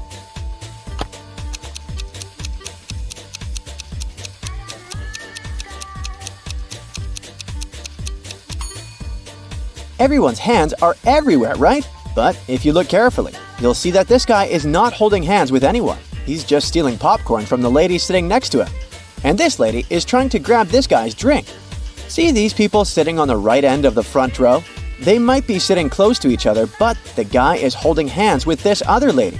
So they must be the real couple.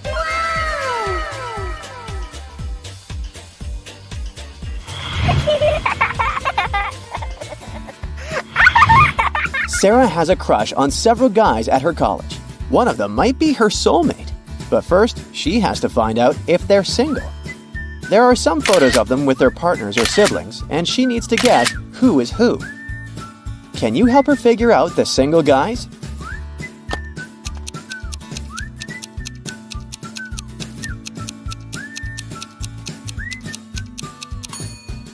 Look at the first photo. Crush number 1, James, is hugging two girls tightly. The first girl has the same birthmark on her cheek as he does, so they might be siblings.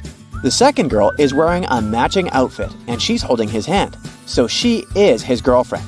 Now let's investigate the second photo. Crush number 2, Reggie, might look like he's hugging this girl, but he's holding his hands in the air, not touching her body. This indicates they're not in a romantic relationship. The second girl is hugging him, but she's holding another guy's hand who is not in the photo. That means she has a boyfriend and Reggie is single. And lastly, Daniel, crush number 3 in the last image, is hugging a girl, but they both have friendship bracelets, so they're best friends. The second girl in the image looks grumpy. Daniel is pinching her cheek, which can only mean they must be siblings. It seems that Daniel is single as well.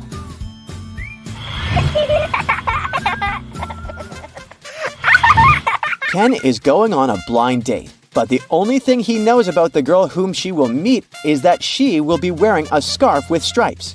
When he arrives at the restaurant they agreed to meet at, he sees 3 different ladies, all wearing scarves with stripes. Can you help him find out who his blind date is?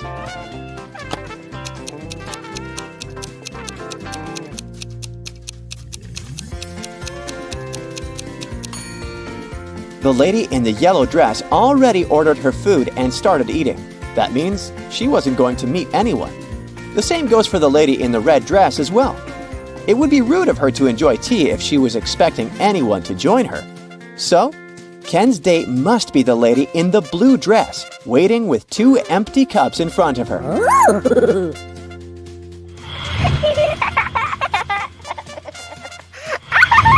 Ella is waiting for her date. Take a look at these 3 guys across the street. Can you tell who her date is?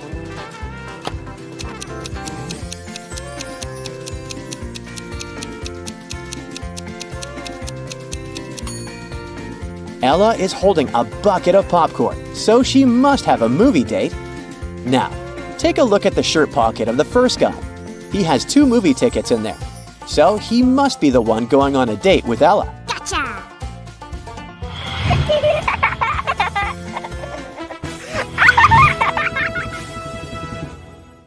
You were chosen as a contestant for the local channel's Valentine's Day themed quiz show. On the day of the show, you successfully made it to the final question. If you answer it correctly, you're going to win the $50,000 prize. The host invites 3 men, Jack, Robert, and Michael, and 3 women, Jane, Carol, and Lily, to the stage.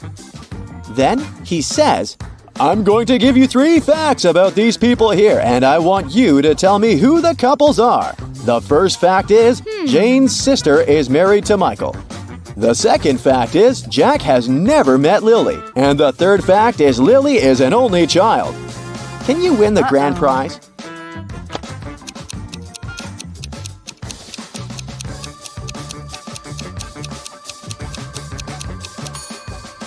Jack is married to Jane, Robert to Lily, and Michael to Carol.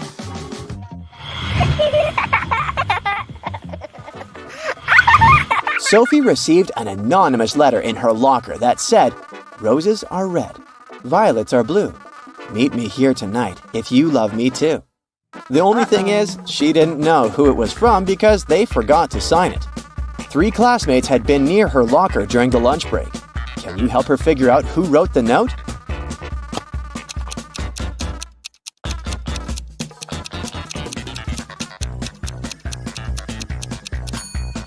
Take a look at Ethan's hands. They're covered with glitter, which matches the glitter hearts on the letter. So he must be the one who wrote it.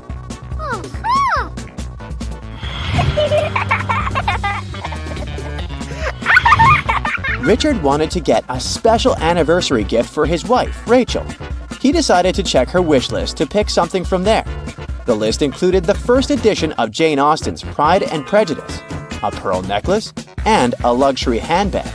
Which one should he pick as his gift?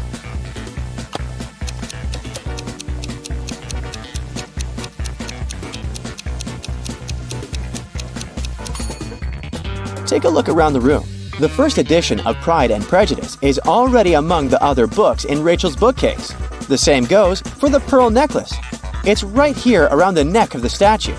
So, since she already bought the first 2 items, Richard should get the luxury handbag.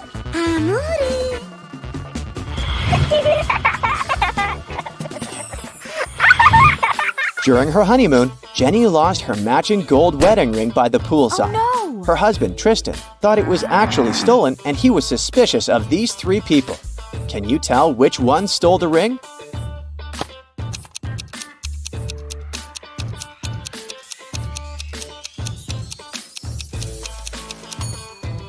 The first lady is wearing a wedding ring on a chain around their neck, but it has a diamond on it.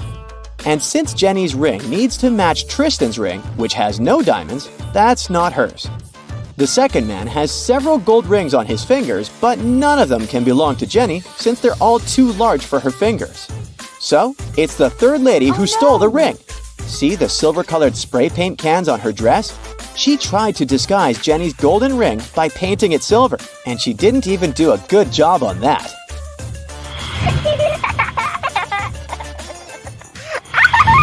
Keith was working at the Cupid's Arrow booth at the carnival. There were 3 guys who all wanted to try their chances at winning the giant teddy bear prize. Unfortunately, they all took a shot with their arrows once Keith's attention was elsewhere. One arrow did hit the bullseye, but all 3 contestants were claiming it was theirs. Can you help Keith determine the true winner?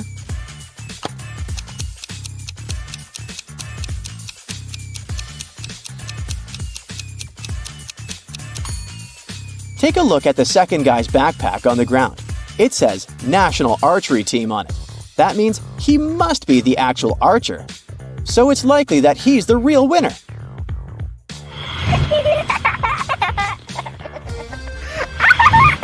Tom planned a surprise for his girlfriend, Kelly. When she arrived at the address where they were supposed to meet, she saw 3 different stores side by side. A jewelry store, a chocolate shop, and a florist. Where do you think Tom is waiting for her?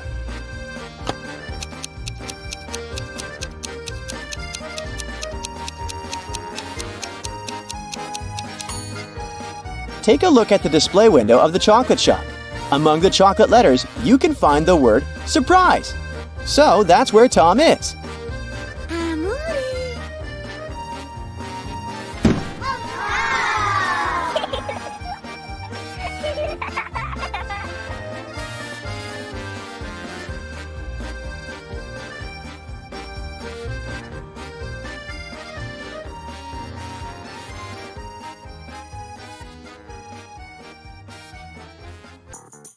Take a look at this image for a second. Which prisoner do you think is rich?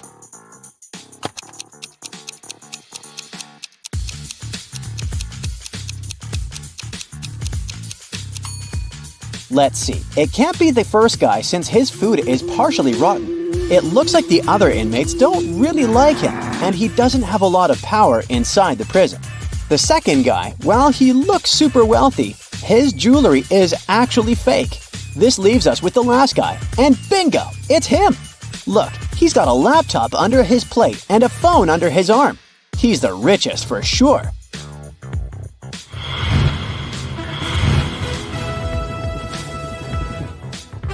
Susie was invited to take part in a pop-up riddle show. She needed to answer one question correctly to win $1,000. She was extremely nervous when the game show host asked her this question. How many numbers are on a clock? Can you help Susie figure out this one?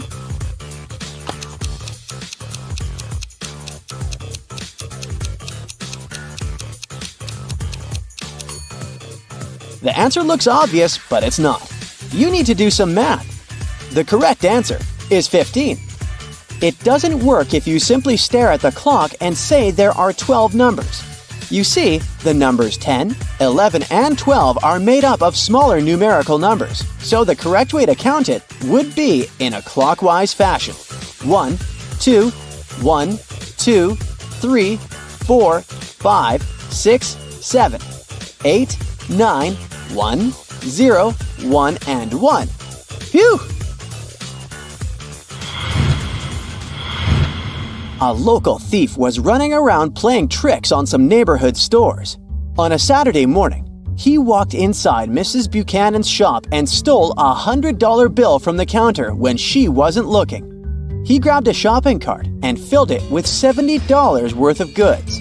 He paid for everything with the $100 bill he had stolen and even got $30 back as change. How much money did the store owner lose in all of this?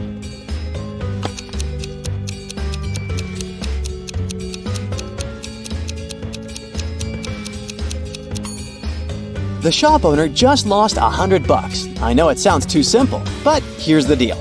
In total, the store owner lost $70 worth of merchandise plus the $30 she gave as change. So yes, she lost $100. Maya was roaming through the multiverses when she ran into a gatekeeper guarding a green door.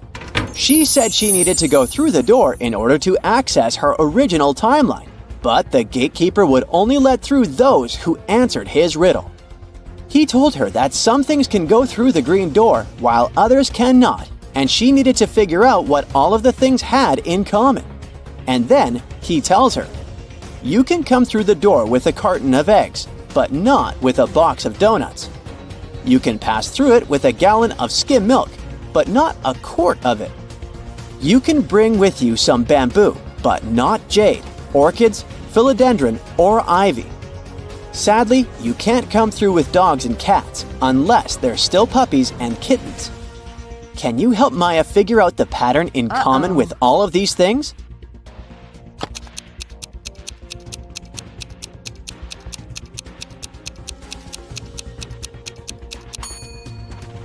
Well, the key to solving this riddle can be found in all 4 of the words that make up the phrase green glass door, aka double letters.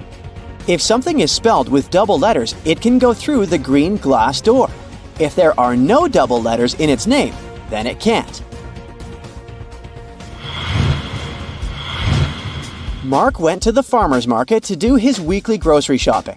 He stopped by the egg stand, and the owner was feeling chatty, so he challenged Mark to guess the answer to a riddle. He told Mark, if I had 4 eggs and a thief gave me 3, and my rooster laid 5 more, how many eggs do I have? Can you help Mark figure out the answer here?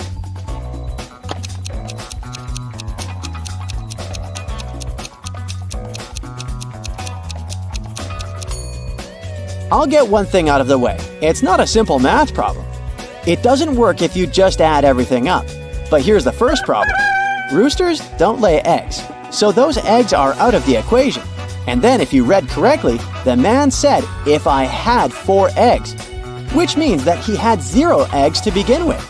So the correct answer is 3. The 3 eggs that the thief gave him. 4 prisoners from a high-security prison were taken to a deserted beach to do some community service. The warden wanted to have some fun, so he lined them up in a single-file line and separated prisoner A from the other 3 with the help of a brick wall.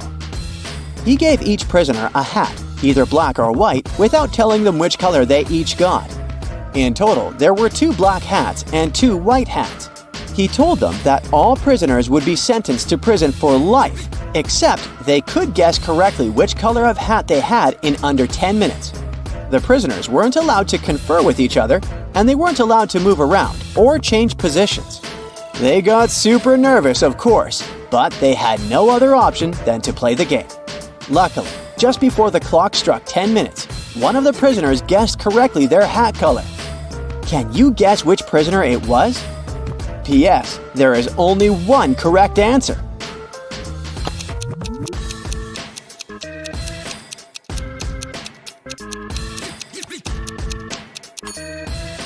If you guessed prisoner C, then you got it right. Let's see why. This riddle can only be solved through a process of elimination, and two of the prisoners, prisoners A and B, can be eliminated right off the bat. That's because neither one of them can see any of the other prisoners, so neither possesses any information with which to make a more certain guess. That just leaves us prisoners C and D. When prisoner D remains silent and doesn't take a guess, prisoner C deduces his own hair color. He deduces that he and prisoner B must be wearing different colored hats. And since prisoner B was wearing a white hat, he guessed he is wearing a black hat. Yikes! This fried my hat off. Betty was in her last year of high school and she decided to take photography as an extracurricular activity. For her latest assignment, she needed to take an urban picture and present it to the class. However, since Betty was also organizing a big graduation trip, she didn't have time to do the assignment. Instead, she decided to Photoshop an image and show it in class. The teacher and students immediately saw that the picture wasn't real. How could they tell?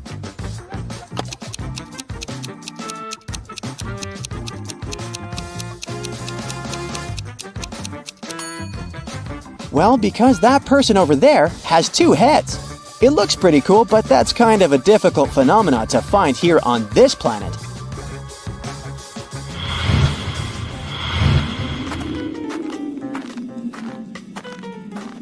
Three people decided to spend their vacations in Antarctica.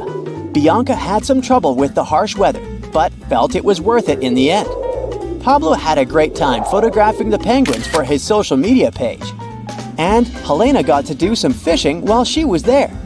On the last day of their trip, passing through airport security, one of them got caught trying to take a penguin with them in their backpack. Take a look at the picture. Can you tell who it was?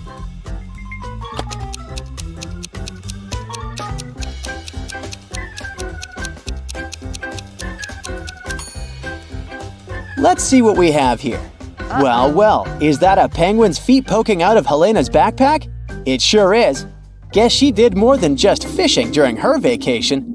Yikes!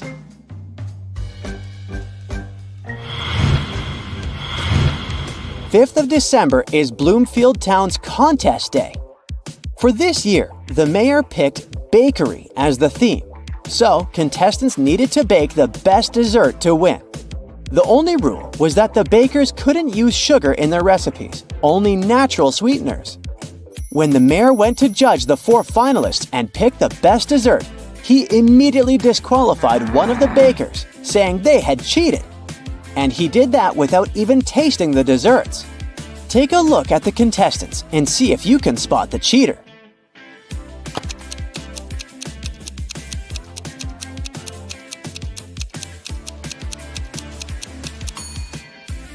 Look at the third woman in the row. Her cake is literally covered in powdered sugar. She was disqualified because she broke the no sugar rule.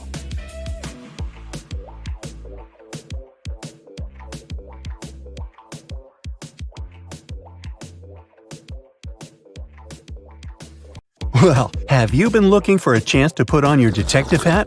Well, here you go. A new portion of tricky riddles to sharpen your mind. Yeah. Melissa met her guests who came to her birthday party. Catherine came before Bob, Aaron after Raynon. Bob arrived before Raynon, and Timothy came after Aaron. So, which guest arrived last?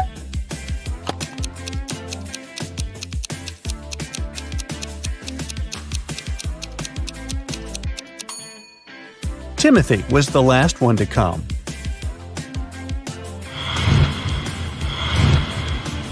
Now let's say you have 2 jugs. One of them holds exactly 3 gallons of water and the other holds 5 gallons.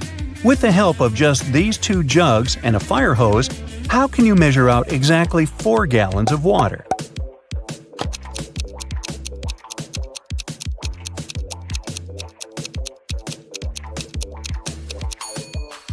Fill the 5-gallon jug to the top. Then pour it into the 3-gallon jug until it's full. You now have 2 gallons of water remaining in the 5-gallon jug. Pour out the water from the 3-gallon jug and then pour the 2 gallons from the 5-gallon jug into the 3-gallon one. Finally, fill the 5-gallon jug to the top and pour it into the 3-gallon jug until it's full. There was only enough space left for 1 more gallon in the 3-gallon jug, so you now have exactly 4 gallons in the 5-gallon jug. Look at this image attentively and try to find a mistake.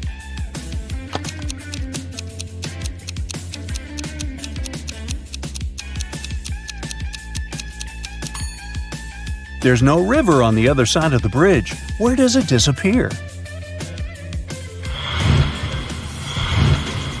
Now, look at these men very closely.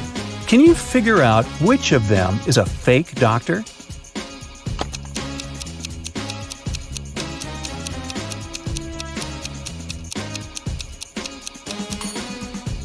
The doctor on the left may be wearing casual clothes, but he has his badge on, which probably means he was called to work urgently and didn't have time to change.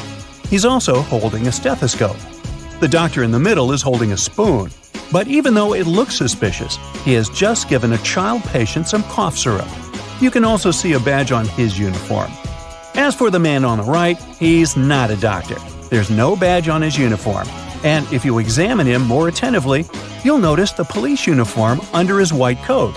He's most likely a police officer undercover. Christy poured herself a full cup of tea and drank half of it. Then she filled the cup with milk. Then she drank half of the drink again. Then she refilled it with milk again and drank the rest of it. Can you figure out if Christy drank more tea or more milk?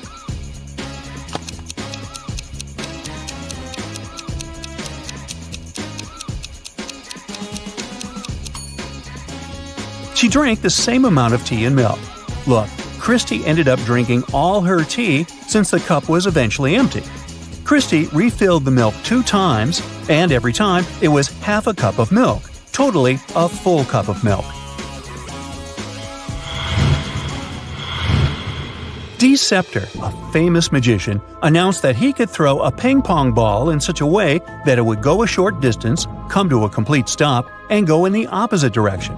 He also clarified that he wouldn't bounce the ball off of any object or tie anything to it. And indeed, he managed to perform the trick. How did he do it?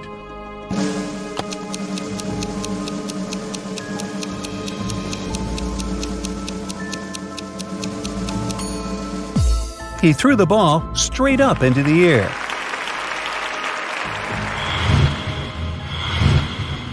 Can you name 4 days of the week that start with the letter T?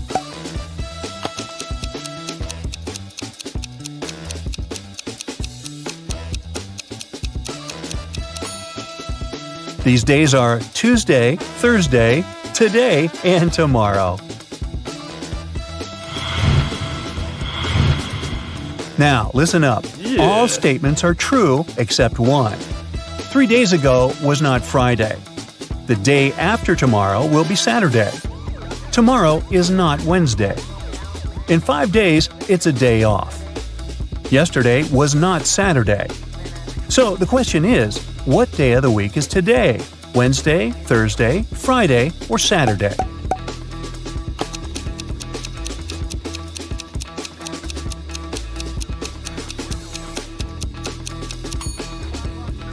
It's Thursday. Let's see how we can figure it out. 3 days ago was not Friday. If this statement is true, then today is not Monday. The day after tomorrow will be Saturday.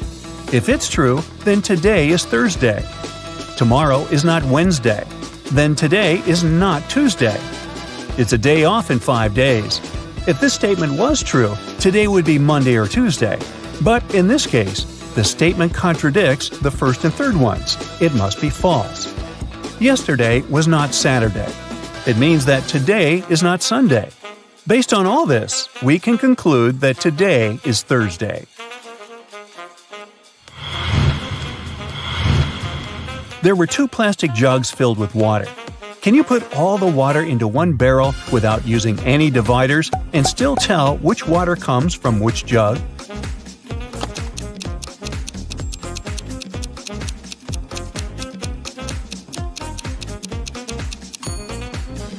You can do it by freezing the water in one or both jugs and then cutting the plastic away, leaving only the ice. After that, you can put the chunks of ice into the barrel.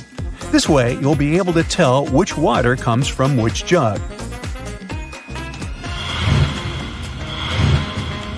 A farmer in Florida owns a beautiful pear tree. He supplies fruit to a nearby grocery store. One day, the store owner calls the farmer to check how much fruit is available for him to buy. The farmer knows that the main trunk has 24 branches.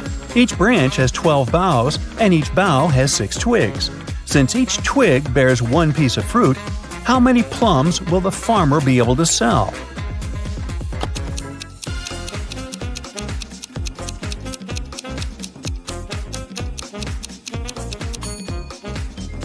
Unfortunately, none. At least not from this tree. A pear tree doesn't produce plums. You have 5 jars with pills. Each pill weighs 10 grams, except for contaminated pills contained in one jar. There, each pill weighs 9 grams. You have a scale, but can you tell which jar has the contaminated pills after making just one measurement?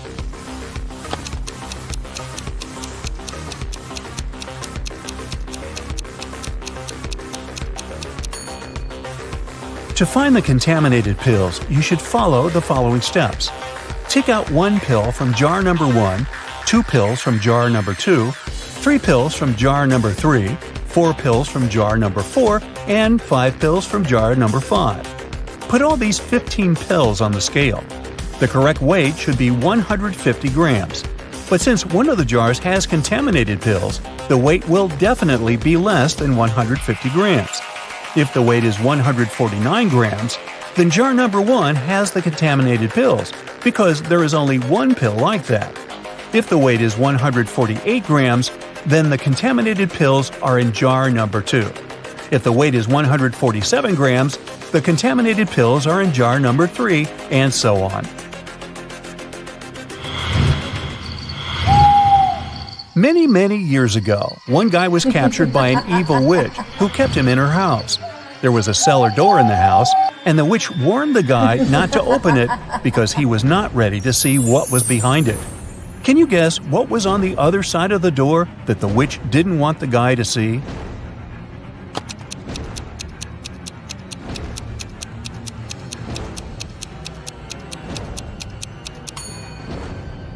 The guy was actually locked in the cellar, and on the other side of the door was the rest of the house and the outside world. The witch just didn't want the guy to escape. One day, a boss told his employees, "I can fight and beat any man who works here." A new employee, a tall ex-prize fighter, decided to challenge the boss. Interestingly, the boss won the bet, even though he didn't defeat the man. What did the boss do?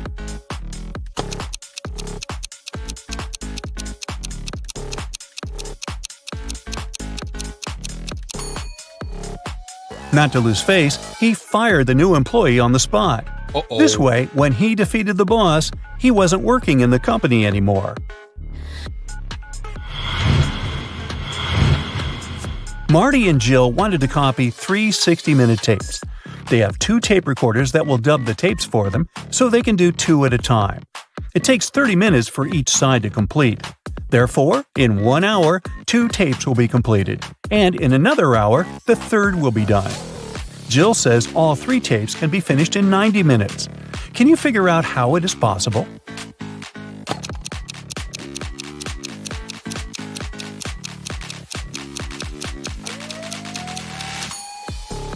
Let's call the tapes 1, 2, and 3 with sides A and B. In the first 30 minutes, the guys will work with 1A and 2A. In the second 30 minutes, they will record 1B and 3A. Now, tape 1 is completed. Finally, in the last half hour, they will do tape 2B and 3B.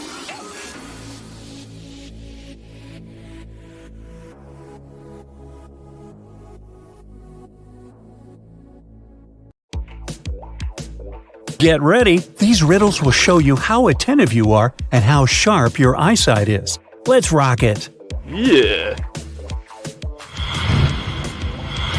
Esme, Evelyn, and Elise are drinking coffee. Ava, Ella, and Emma are drinking soda. Is Esther going to drink coffee or soda?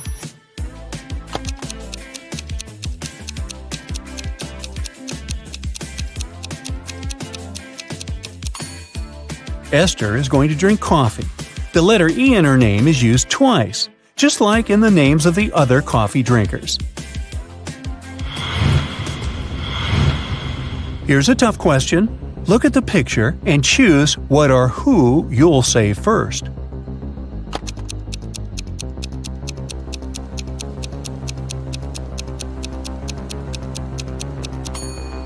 You should save your family first. In any family, there are several people. They can help you save the rest of the people and the money.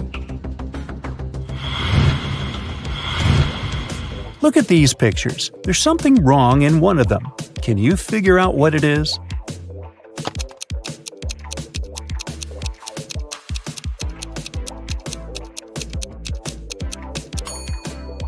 This woman is eating the soup with a fork. Well, that's not a very successful strategy. Let's look at this picture. At first, there may seem like there's nothing in it but 3 bright stripes of different colors. But if you squint, you might find something else there.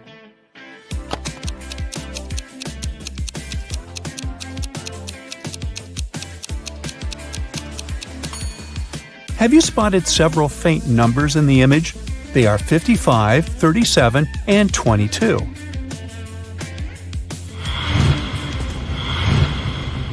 What do you think? Who's in greater danger here?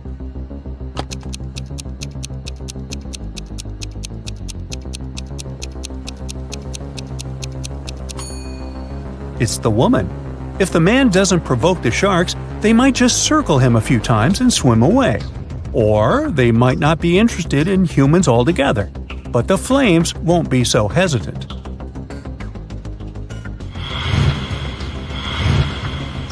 Stephen's family was away for the weekend.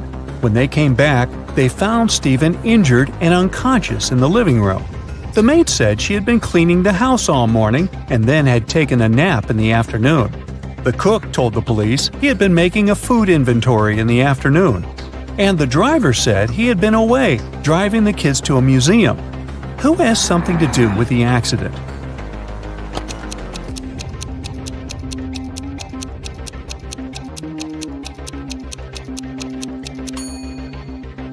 It's the driver. The whole family, including the kids, were away on the weekend. He couldn't have driven them anywhere.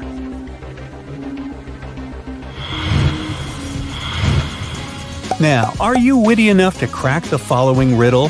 What tastes like an apple but is green in color?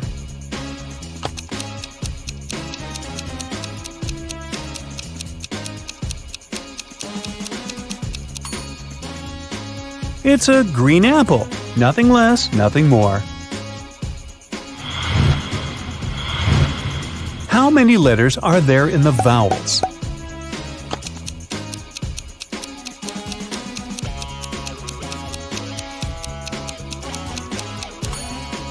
There are 9 letters. Count yourself. The vowels. Mary went to a massage spa to have let's assume it's a massage. Great choice. She was having such a great time that she dozed off. When it was time to pay, the woman found out that her money was missing. There were 3 people who could have taken the money. The first employee said she had been having her lunch at the back of the salon. The second employee claimed she had gone to the back of the storage to get some oil. and another customer explained that she had been waiting for her turn to get a massage. Who is lying?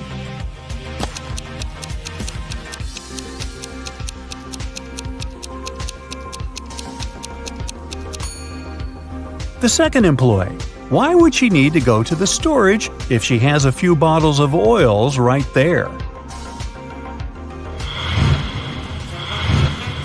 Which banana, in your opinion, is the best and ready to be eaten?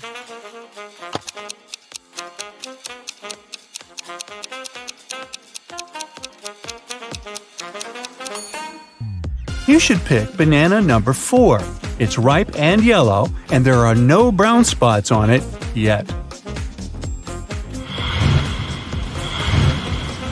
Uncle Jack had a huge problem. His farm had experienced a terrible downpour, and now all but 15 pigs were missing and couldn't be found. How many pigs were still in the barn?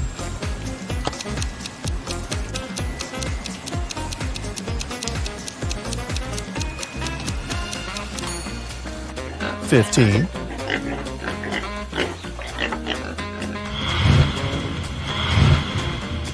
Hannah told her mom that her gymnastics team would be going to a sports camp for the weekend.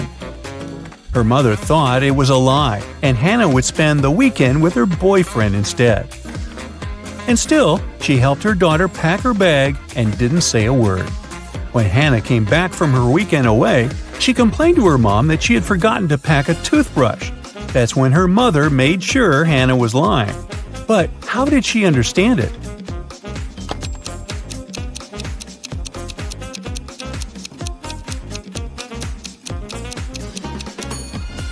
The woman put a toothbrush inside Hannah's rolled-up sports clothes. If the girl had indeed gone camping, she would have unpacked these clothes and found the toothbrush. Can you figure out what is dark but made by light?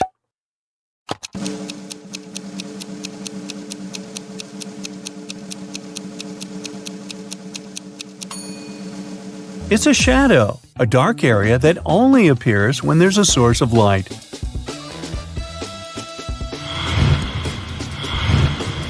Buckets, barrels, baskets, cans. What can you fill with empty hands?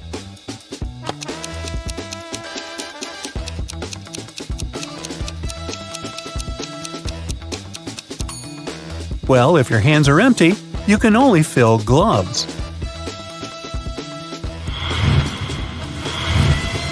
Look at these women. Who is the baby's mother?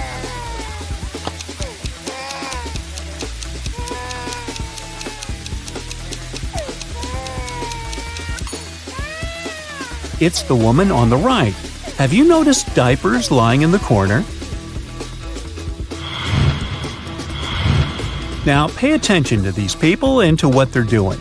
Can you figure out which one of them is left-handed?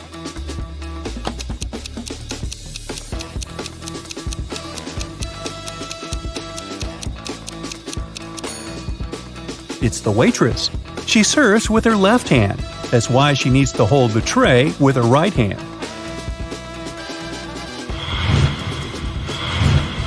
Oliver was on his way to another city.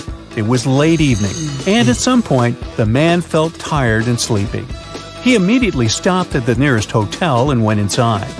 While the receptionist was looking for an available room, Oliver saw a breakfast flyer with delicious-looking fried eggs on it. Excuse me, could I probably have 4 fried eggs right now?" The receptionist wasn't sure about that. Our cook brought 8 eggs in the morning. He broke 3 and fried 3. Were there enough eggs left for Oliver?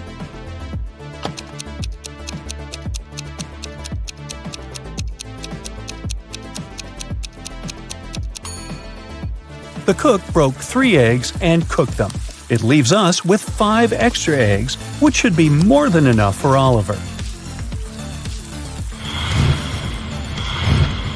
Some people hate it and some love it. It changes people's thoughts and appearances. If a person takes care of themselves, it goes higher. Some people manage to hide it. Others try but fail. But whatever people do, it never goes down. What is it?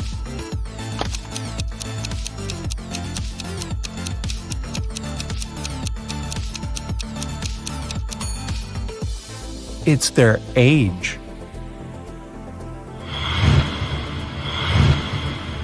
When Matt was 8 years old, he hammered a nail into his favorite tree in the garden to mark his height.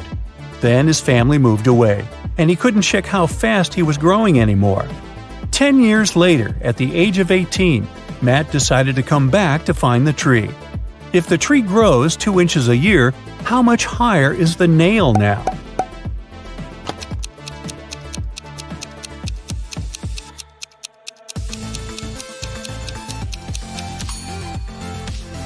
The nail's going to be at the same height. Trees grow at their tops, not bottoms. Why are pianos so hard to open?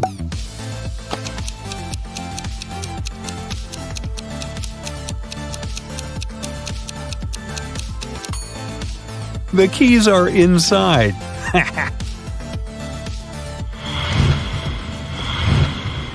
Mike was on his way to visit his grandma, who lived on the other side of the valley. It was her anniversary, so he wanted to give her the cakes he had made. Between Mike's house and her house, the guy had to cross 5 bridges, and as it was in the land of make-believe, there was a troll under every bridge. Each troll insisted that Mike pay a troll toll.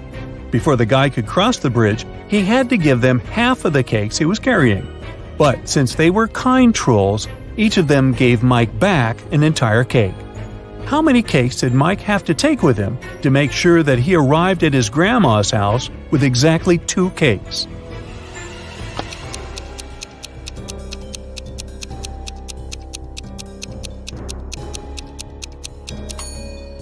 Mike needs to take 2 cakes.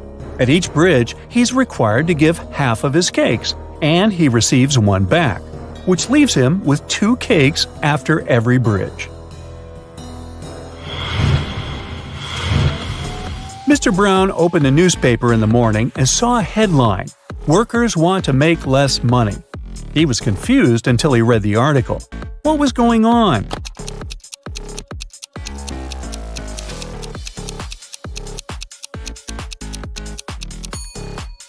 The workers who wanted to make less money worked at the mint and were tired of being overworked.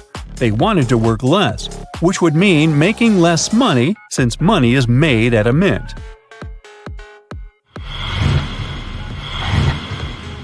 A frog is at the bottom of a well. To get out of it, it needs to climb 30 feet. Each morning, the frog jumps 3 feet up the path, but each night, as it sleeps, it slips 2 feet back down. Thus, at the beginning of the first day, the frog has 30 feet to go. At the beginning of the second day, it has 29 feet to go, and so on. How many days will it take the frog to get out of the well?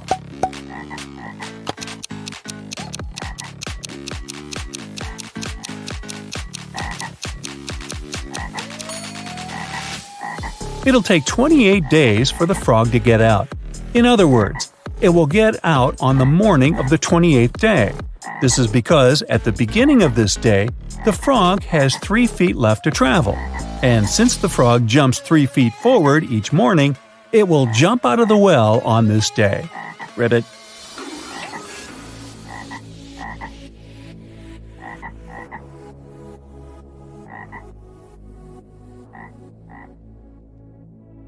Elsa was 17 years old the day before yesterday. Next year, she'll turn 20. Yay. How come?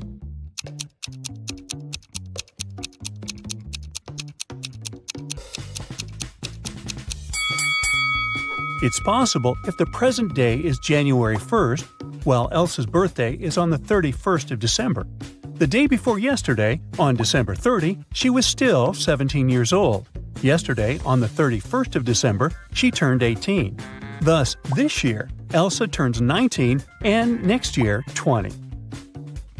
Elsa and her sister Helga explore an old attic in their parents' house. It's very dark and dirty. After that, they go downstairs to have some lunch. Helga's face is all covered with dust, while Elsa's face is super clean. But still, only Elsa goes to the bathroom to wash her face. Why?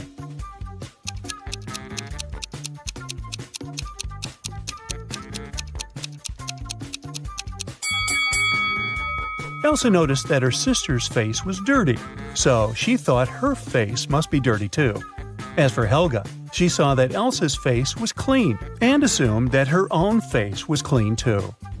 After lunch, Elsa and Helga go for a walk across an enchanted forest. They reach the riverbank, but the bridge is closed for repairs. The sisters notice two dwarfs fishing in a boat near the bridge. They agree to help the sisters, but their boat is very tiny. It can fit either one sister or two dwarfs. Luckily, they manage to solve this issue. Elsa and Helga cross the river on the same boat. How?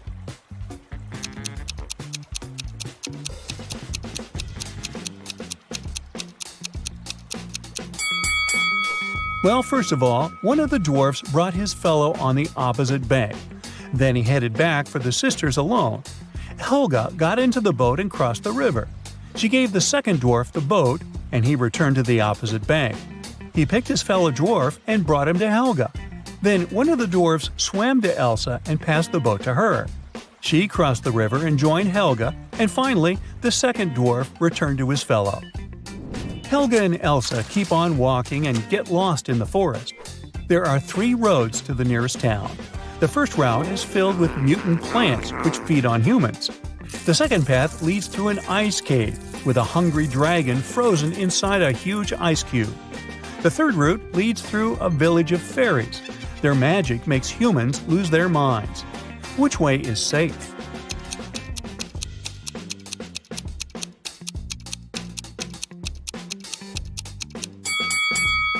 Well, the dragon is trapped inside the ice cube, so it's not that dangerous.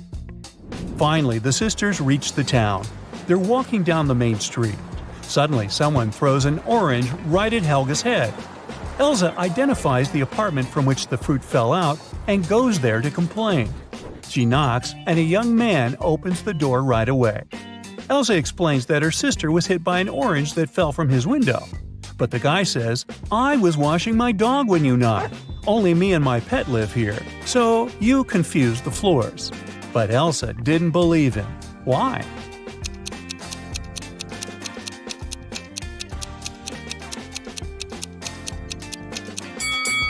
According to the man, he was bathing his only pet, but the dog's hair is dry. Therefore, his story is fake. Elsa and Helga enter the local home decor shop. Helga takes a picture of her sister standing in front of the mirror. Can you spot anything odd in this photo?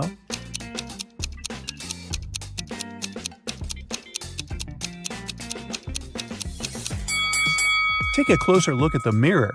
Elsa's hands are reflected wrong, as well as the sale poster behind her. She must be a vampire. Just kidding. The sisters continue exploring the shop, but suddenly Elsa begins to scream and runs away. That's because one of these ladies is not alive. Can you guess who?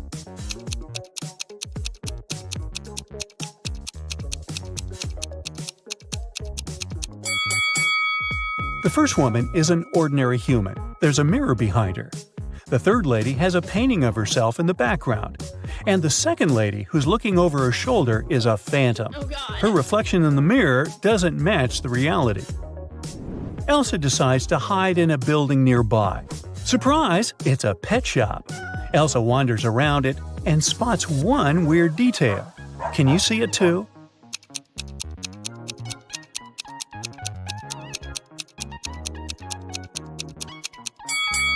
The turtle is wearing sunglasses.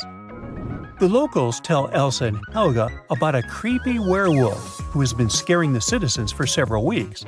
They only know that this werewolf is a lady, and she has a husband. He's the only person who can calm her down. Elsa finds 3 suspects who might be the werewolf's husband, but none of them admits it. Can you find him?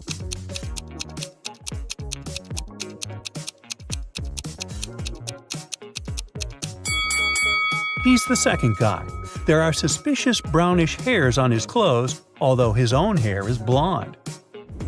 The next day, Helga has a birthday party. Elsa goes to the bakery to purchase a cake for her. She's late, so she rushes over and bumps into a waiter. Elsa hits her head and forgets what cake Helga asked her to buy. She remembers just 3 things. It shouldn't have any green elements, the cake frosting shouldn't include more than one color, and it must have at least one berry. Can you help Elsa find the correct cake?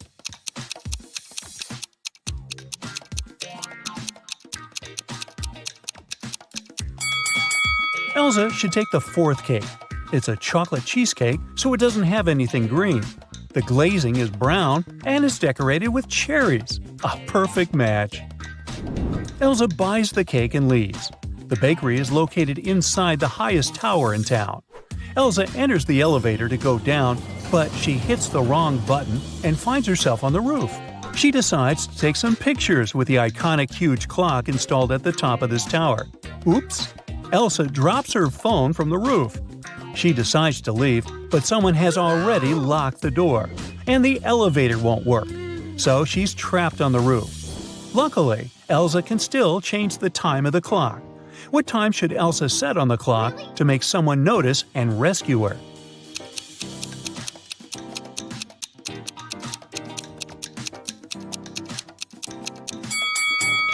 If she sets 5:05 on the clock, it'll look like an SOS signal. Finally, Elsa escapes from the tower and heads to the parking lot. Here's her car. Can you figure out the number of the place where it's parked?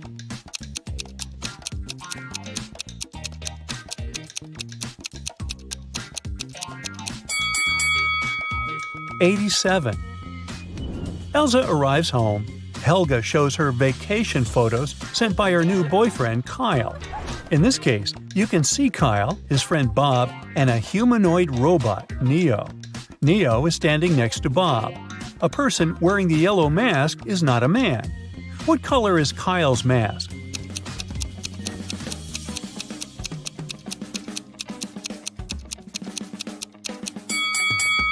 According to the terms, only the 3rd guy can be Kyle, so his mask is blue.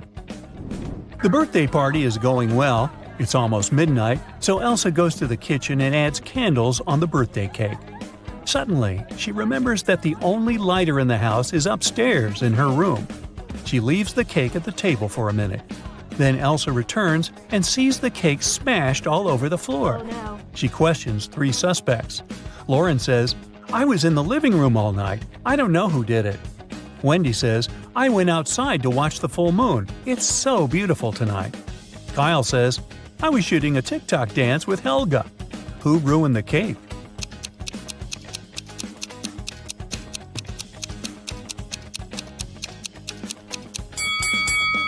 Wendy. Take a look out the window. The moon is not full. Busted. The next morning, Helga wakes up earlier than Elsa and checks her feed. Breaking news: a legendary thief ran away from a nearby prison and now creeps around the town. He's a talented shapeshifter, so no one knows for sure what he might look like. Suddenly, Helga hears someone ringing on the door. She opens and faces 2 guys who introduce themselves. Bob is a gardener from a nearby park, and Peter is a garbage man. Both guys want to use a bathroom, so they ask Helga to let them in. But only one of them is safe to invite over. Can you guess who?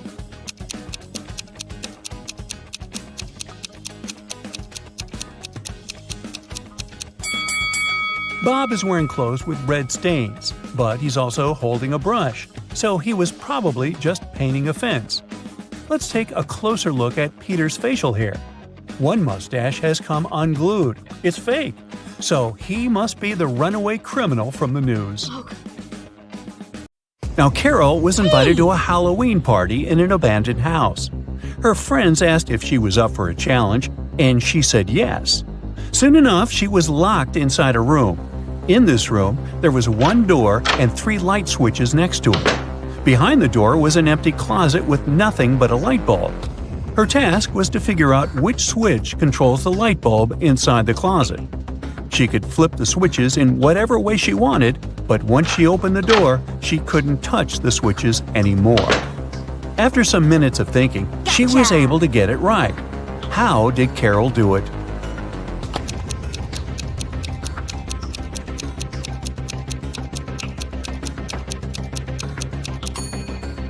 Okay, let's go step by step. She flipped switch number 1 and then waited a few minutes. She flipped it back to off and then immediately flipped switch number 2. Then she opened the door and checked the light. The bulb was off, so she discovered that it wasn't switch number 2 that controlled the light. So she decided to touch the bulb to test if it was hot or cold. If the bulb had been cold, that would have meant that switch number 3 controlled it. But the bulb was hot, so that meant that switch number 1 controlled 1. Way to go, Carol! To get back to the party, Carol had to solve another riddle. There were 2 hourglasses in front of her. One hourglass measures 7 minutes, and the other one measures 4 minutes. She needed to time 9 minutes using both hourglasses. How could she do it?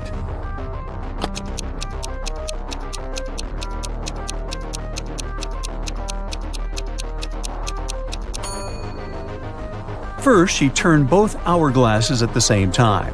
By the time the 4-minute glass finished, there were still 3 minutes left on the other one. She flipped the 4-minute glass again. When the 7-minute glass was empty, there was 1 minute left on the other glass. And once the 4-minute glass emptied again, there was 1 minute's worth of sand at the bottom half of the 7-minute timer. She flipped it over again, so there was 1 minute worth of sand on the top of the glass. And when the 7-minute timer finally emptied again, 9 minutes elapsed in total. Now look at this party scene. Everyone is dancing in their Halloween costumes and having an enjoyable time. You've been told that one of these people is a real vampire. Can you figure out who it is?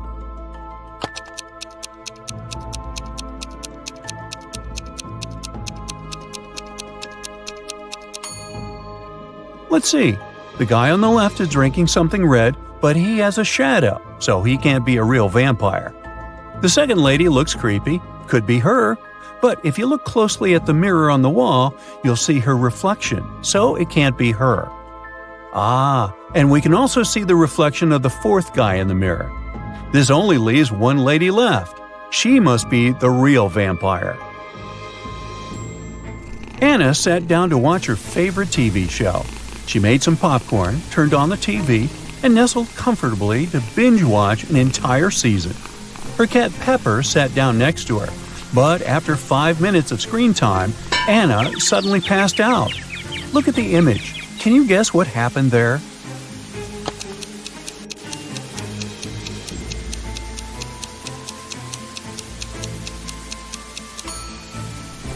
Anna's cat Pepper got scared with the loud thump that came from the TV. It jumped on top of Anna and it scared the life out of her. That's why she passed out. Brendan was camping alone in a remote location. He left his campsite and hiked 3 miles south. Then he turned east and hiked for another 3 miles. After that, he turned north and hiked for another 3 miles. After walking 9 miles, he was back to the exact same point from where he had left off. Plus, he got there just in time to find a bear trying to open his tent and steal his food. Look at the image. Can you guess the only place in the world where Brendan could be right now?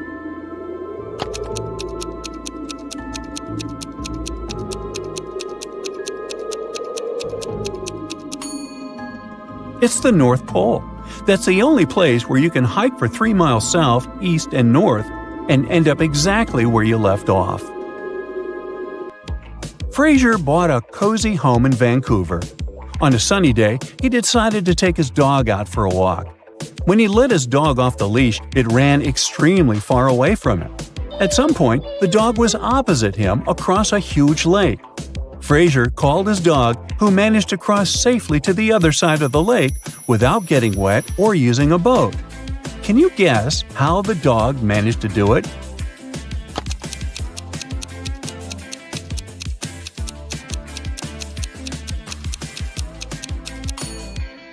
Well, that's a trick question, but the dog could easily cross the lake since it was frozen. Your best friend invited you for brunch at a place called Wally's World. As soon as you arrive there, the hostess tells you that you need to solve a riddle to get inside. She tells us that there is only one rule at Wally's World. Over there is pizza with cheese, but no pizza with sausage. There is pepper, but no salt. There is a door, yet no entrance or exit. With this information, can you guess what the law is?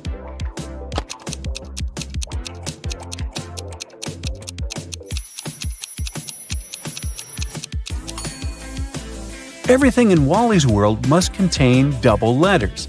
So things such as pizza, pepper, and cheese are allowed inside. Woo! That sure wasn't obvious, huh? On a snowy winter afternoon, Dr. Brown was resting in front of the fireplace. Suddenly, somebody threw a snowball at his window. The hit was so strong that the glass shattered.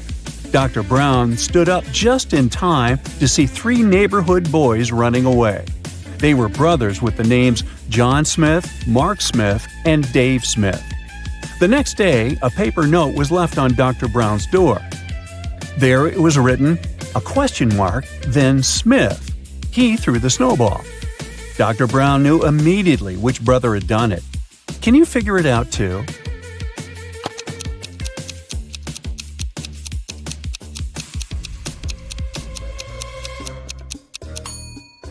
It was Mark.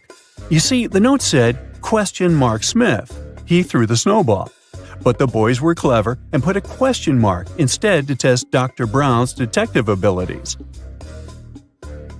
Henry was backpacking through Brazil by himself. One evening at around 8 p.m., he got very hungry and decided to look for a cozy restaurant to have some dinner. He walked into a traditional restaurant only to find a customer and a waiter arguing over something. The customer said that he had ordered clam soup, while the waiter was saying he had only ordered a cup of tea. Henry saw something that immediately showed him who was lying. Can you find out too?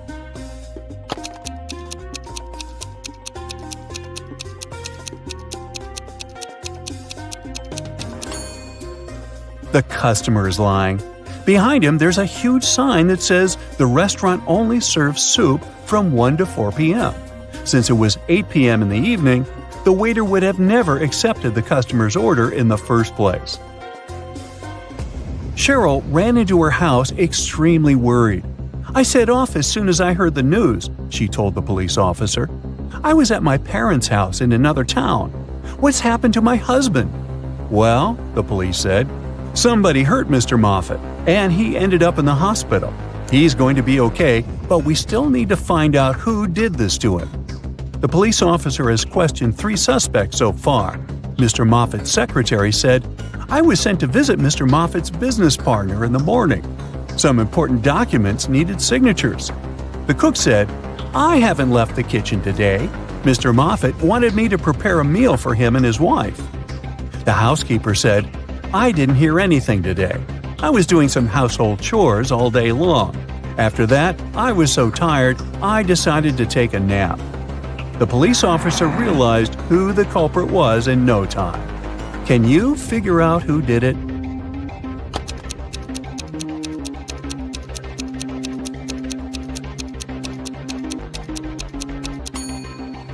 It was the cook. Mr. Moffat didn't ask him to cook anything for his wife, since she had been out of town all along.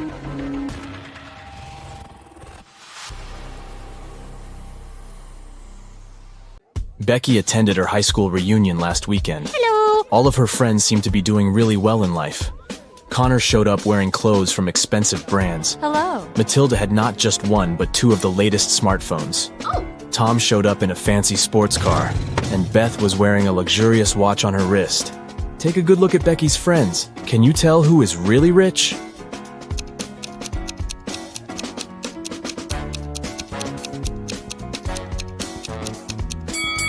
Well, let's see. If you look closely, Connor didn't take off the tags from his clothes. This probably means that he's planning on returning them after the reunion. Yeah. Matilda's phones are fake. Look at the label. It's just a copy of the original brand. Ah! And Beth's watch is way bigger than her wrist, which means that the watch is not really hers. So, Tom is probably the richest person at the reunion. Oh, yeah. Amy's favorite band is in town, and she really wants to go to their concert. She asks her stepmother if she can go, but she says she will only allow Amy to go if she does a series of things for her. Oh! The first thing the stepmother asks is for Amy to bring her some water in a colander. To get this right, Amy needs to think outside the box. Okay. Can you help Amy figure out how she can do that?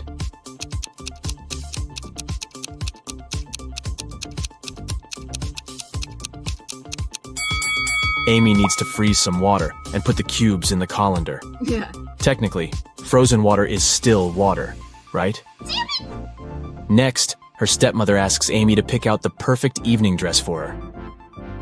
Amy walks into her stepmother's closet, and there are 3 dresses: a red, a green, and a blue. Take a look at the picture. Which dress should Amy choose?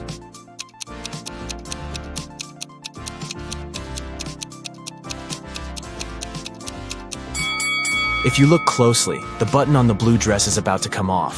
The green dress has a big paint stain on it, so Amy should pick the red dress. Yes! Before Amy can take the dress to her stepmother, the woman enters the room. She sees the stain on the dress and starts to shout at Amy, "How could you do this to my dress?" But Amy says she didn't do anything wrong, and that the paint was already there when she walked into the closet. Yes! The stepmother asks Amy to find the culprit. Oh! If she could figure out who had stained her dress, then Amy could go to the concert. Okay. The 3 main suspects are Amy's stepsisters, Ella, Bella, and Gabriella. What? They don't like Amy, so it's likely that one of them splashed paint on their mother's dress in order to frame her.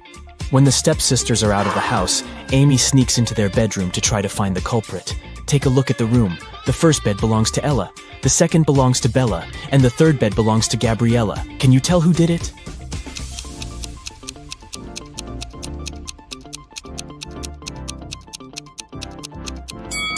It was Gabriella.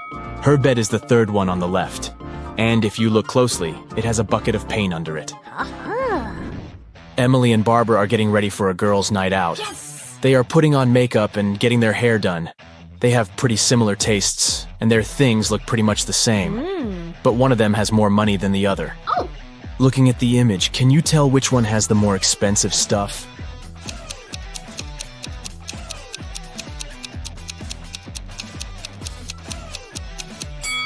Take a look at Barbara. Her dress kind of gives it away since it's obviously a knockoff. So Emily is the one with the more expensive stuff. Harry decided to backpack around the world on his own. Yeah! On the plane, he sat next to a girl. He asked her where she was from. Yes. But instead of answering, she showed him 2 emojis on her cell phone. Oh! Take a look at the image. Can you tell which country the girl is from?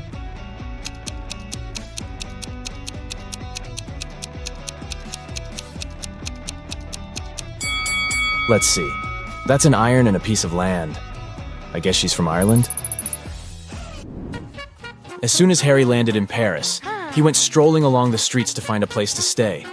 He found a cute little hotel and decided to go inside. Big mistake. Why?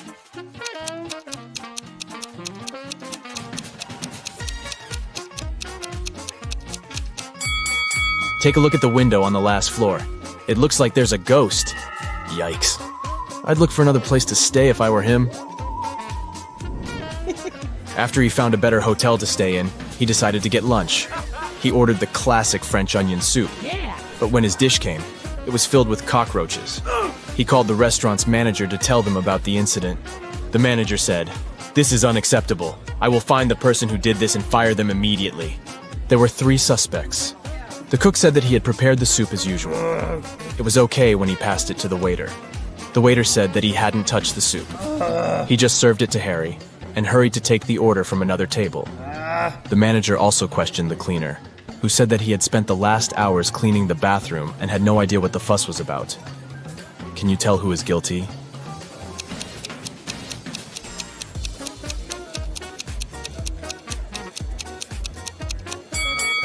No one. Look at the ventilation system. It's full of roaches. They must have crawled out of it and fallen into Harry's soup. Yikes.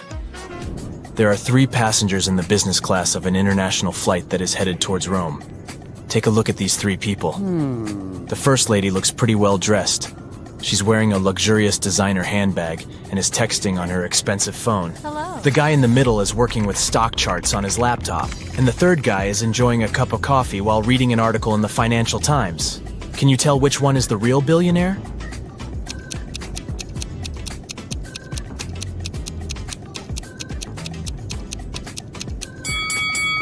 Let's see. The woman may look well-dressed, but if you see the tag on her clothes, it says 100% polyester. It's unlikely that a billionaire would wear something like this. The guy working with stock charts is wearing old, ripped shoes. I doubt that's a fashion choice, so he's probably not a billionaire. Oh. That leaves us the last guy. If you look closely, the article he is reading is about him. The title of the article is The World's Newest Billionaire. Oh, yeah. I guess we found our guy, huh? Detective Smith was called to investigate a burglary at the city's museum. Oh. A priceless diamond disappeared, and the thief left no trace behind. After analyzing the museum's security cameras, Detective Smith gathered 3 suspects: the security guard, the museum's curator, and a visitor. The security guard said he only left his post during lunchtime, and he could swear that the diamond still wasn't missing at that time. The museum curator spent the day guiding a tour of the museum for a foreign group. They came to see the diamond at the beginning of the tour, and it was still shining bright in its place. The visitor said he only popped in for a quick visit and didn't even pass through the Metzi aisle where the diamond was kept. After these 3 interviews, Detective Smith found the thief. Can you tell who it was?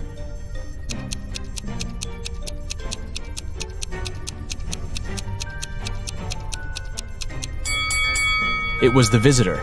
First of all, he knew the exact location of the diamond inside the museum. Plus, take a look at that string he's fiddling with in his left hand. Detective Smith pulled it from under his sleeve and voila, the diamond was attached to it. I guess he didn't have time to go home and get rid of the diamond, huh? Julie and her friends decided to spend the weekend at a cabin in the woods. They arrived on Friday evening and spent the night playing board games and telling spooky stories. When they woke up on Saturday morning, they found that someone had stolen all their food supply. The door's glass was shattered, but other than that, there were no signs of who could have done it. So the group decided to search the surrounding woods to see if they could find the culprit. Take a good look at the scene the group stumbled upon and see if you can find out who took their food.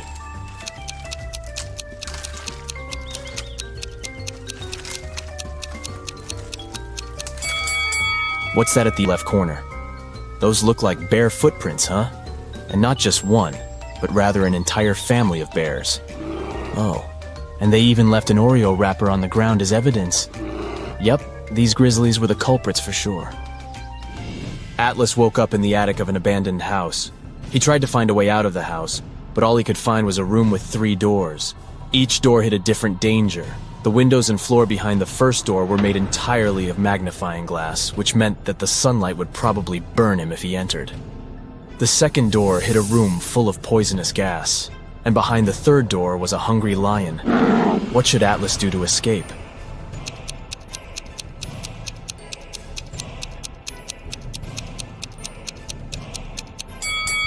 He should wait until it's nighttime and use the first door. Sydney told her mom that her gymnastics team would go to a sports camp for the weekend. She asked her mom to help her pack a bag for the trip. Her mother packed everything she thought her daughter would need. When Sydney came back from the weekend, she was telling her mother all about the trip. But somewhere during the conversation, she asked her mother why she hadn't packed a toothbrush. The mother immediately knew Sydney was lying about where she had really been that weekend. How?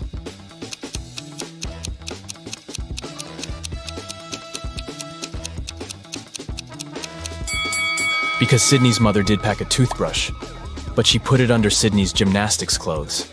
If Sydney had really gone camping, she would have used the clothes and found the toothbrush. Kimberly discovered 3 bags in an old attic along with a note. The note said that there were $1 million inside one of the bags. It also said that the 2 other bags were empty. She only had one chance to figure out which bag had the cash, and she could trust that one of the messages written on the bags was true. On the first bag, it said, "The cash is not here." On the second bag, it was written, "The cash is not here." The last bag read, "The cash is in the second bag." If you were Kimberly, which bag would you choose?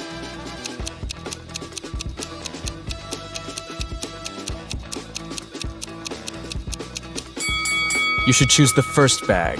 If only one of the clues is true, then the money is in the first bag. The police have been after Mr. Burke for many years, trying to prove he's involved in illicit activities, but they never managed to catch him. One day, Detective Lawrence decided to make a surprise visit to Mr. Burke's office. As soon as the detective arrived, Mr. Burke's secretary said he was away on a business trip. The detective asked to see Mr. Burke's office and took a picture of it, but he wasn't allowed to touch anything without a warrant. So, Detective Lawrence went back to the station and got a warrant. When he returned to Mr. Burke's office, he noticed someone had been in there. Take a look at both pictures and try to find out what Detective Lawrence saw.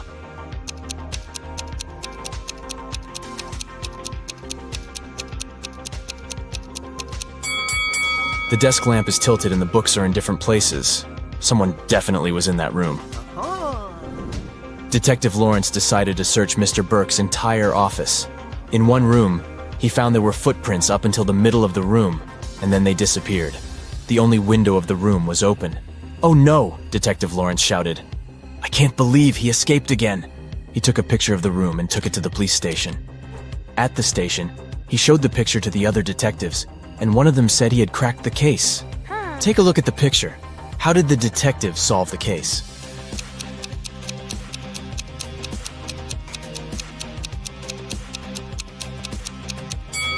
The detective understood that Mr. Burke was a shapeshifter.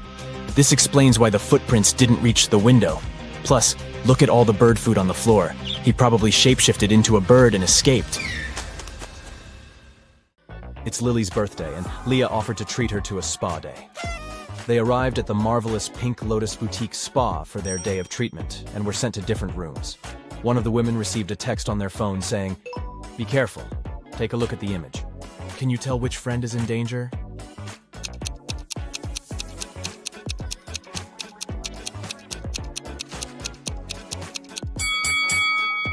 It's Lily. The drink on that waiter's tray is definitely poisoned. She should get out of that place as fast as she can. Hello. Jonah woke up in a different timeline. Normally, he was a straight A student, but in this reality, he was a pretty bad student. His teacher put him in detention to see if his grades would get any better. During detention time, he had to solve some puzzles. For each puzzle he solved, he got points that would help him raise his grade. His first task was to find the difference between both images. He only had a few seconds, though. Can you help?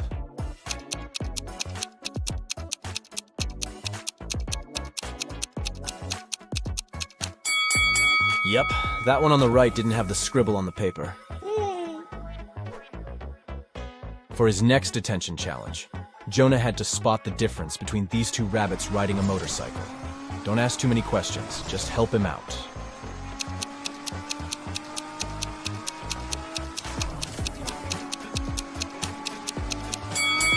Yep, it was the helmet all along. Dana is a swimming champion preparing for her competition on Monday. 24 hours before the big day, she disappears. Nobody can find her. Her mother calls the police and asks them to investigate the crime, and they come up with 3 suspects. All of them are swimmers. Hannah says she hasn't spoken to Dana since their last practice. Ashley explains that she invited Dana for lunch on Saturday, but Dana refused because she was getting her hair done for the competition. And Melanie says that she spoke to Dana the night before. Dana told her that she was feeling anxious before the race. One of the swimmers is lying. Who is it?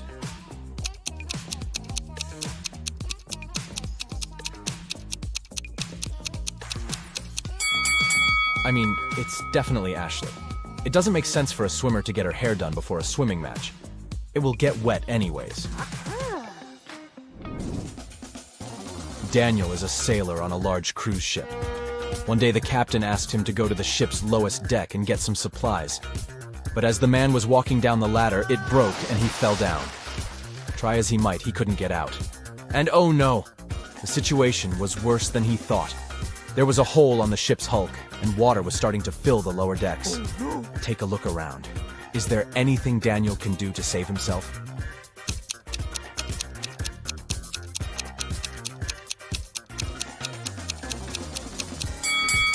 Yep, he could put on a life jacket and wait for the water to fill the lower deck. He will simply float upwards, and then he can climb up those stairs again. I mean, if that ship doesn't go all Titanic, right? Yeah.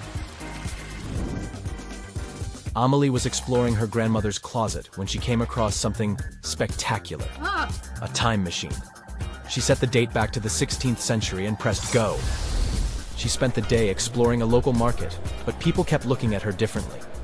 One man came up to her and said he knew she was a time traveler. He locked her in his basement and said he was going to look for where she hid the time machine.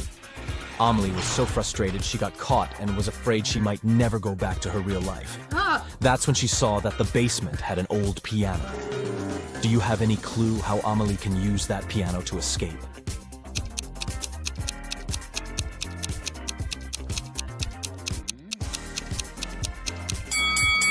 That's a tricky one, but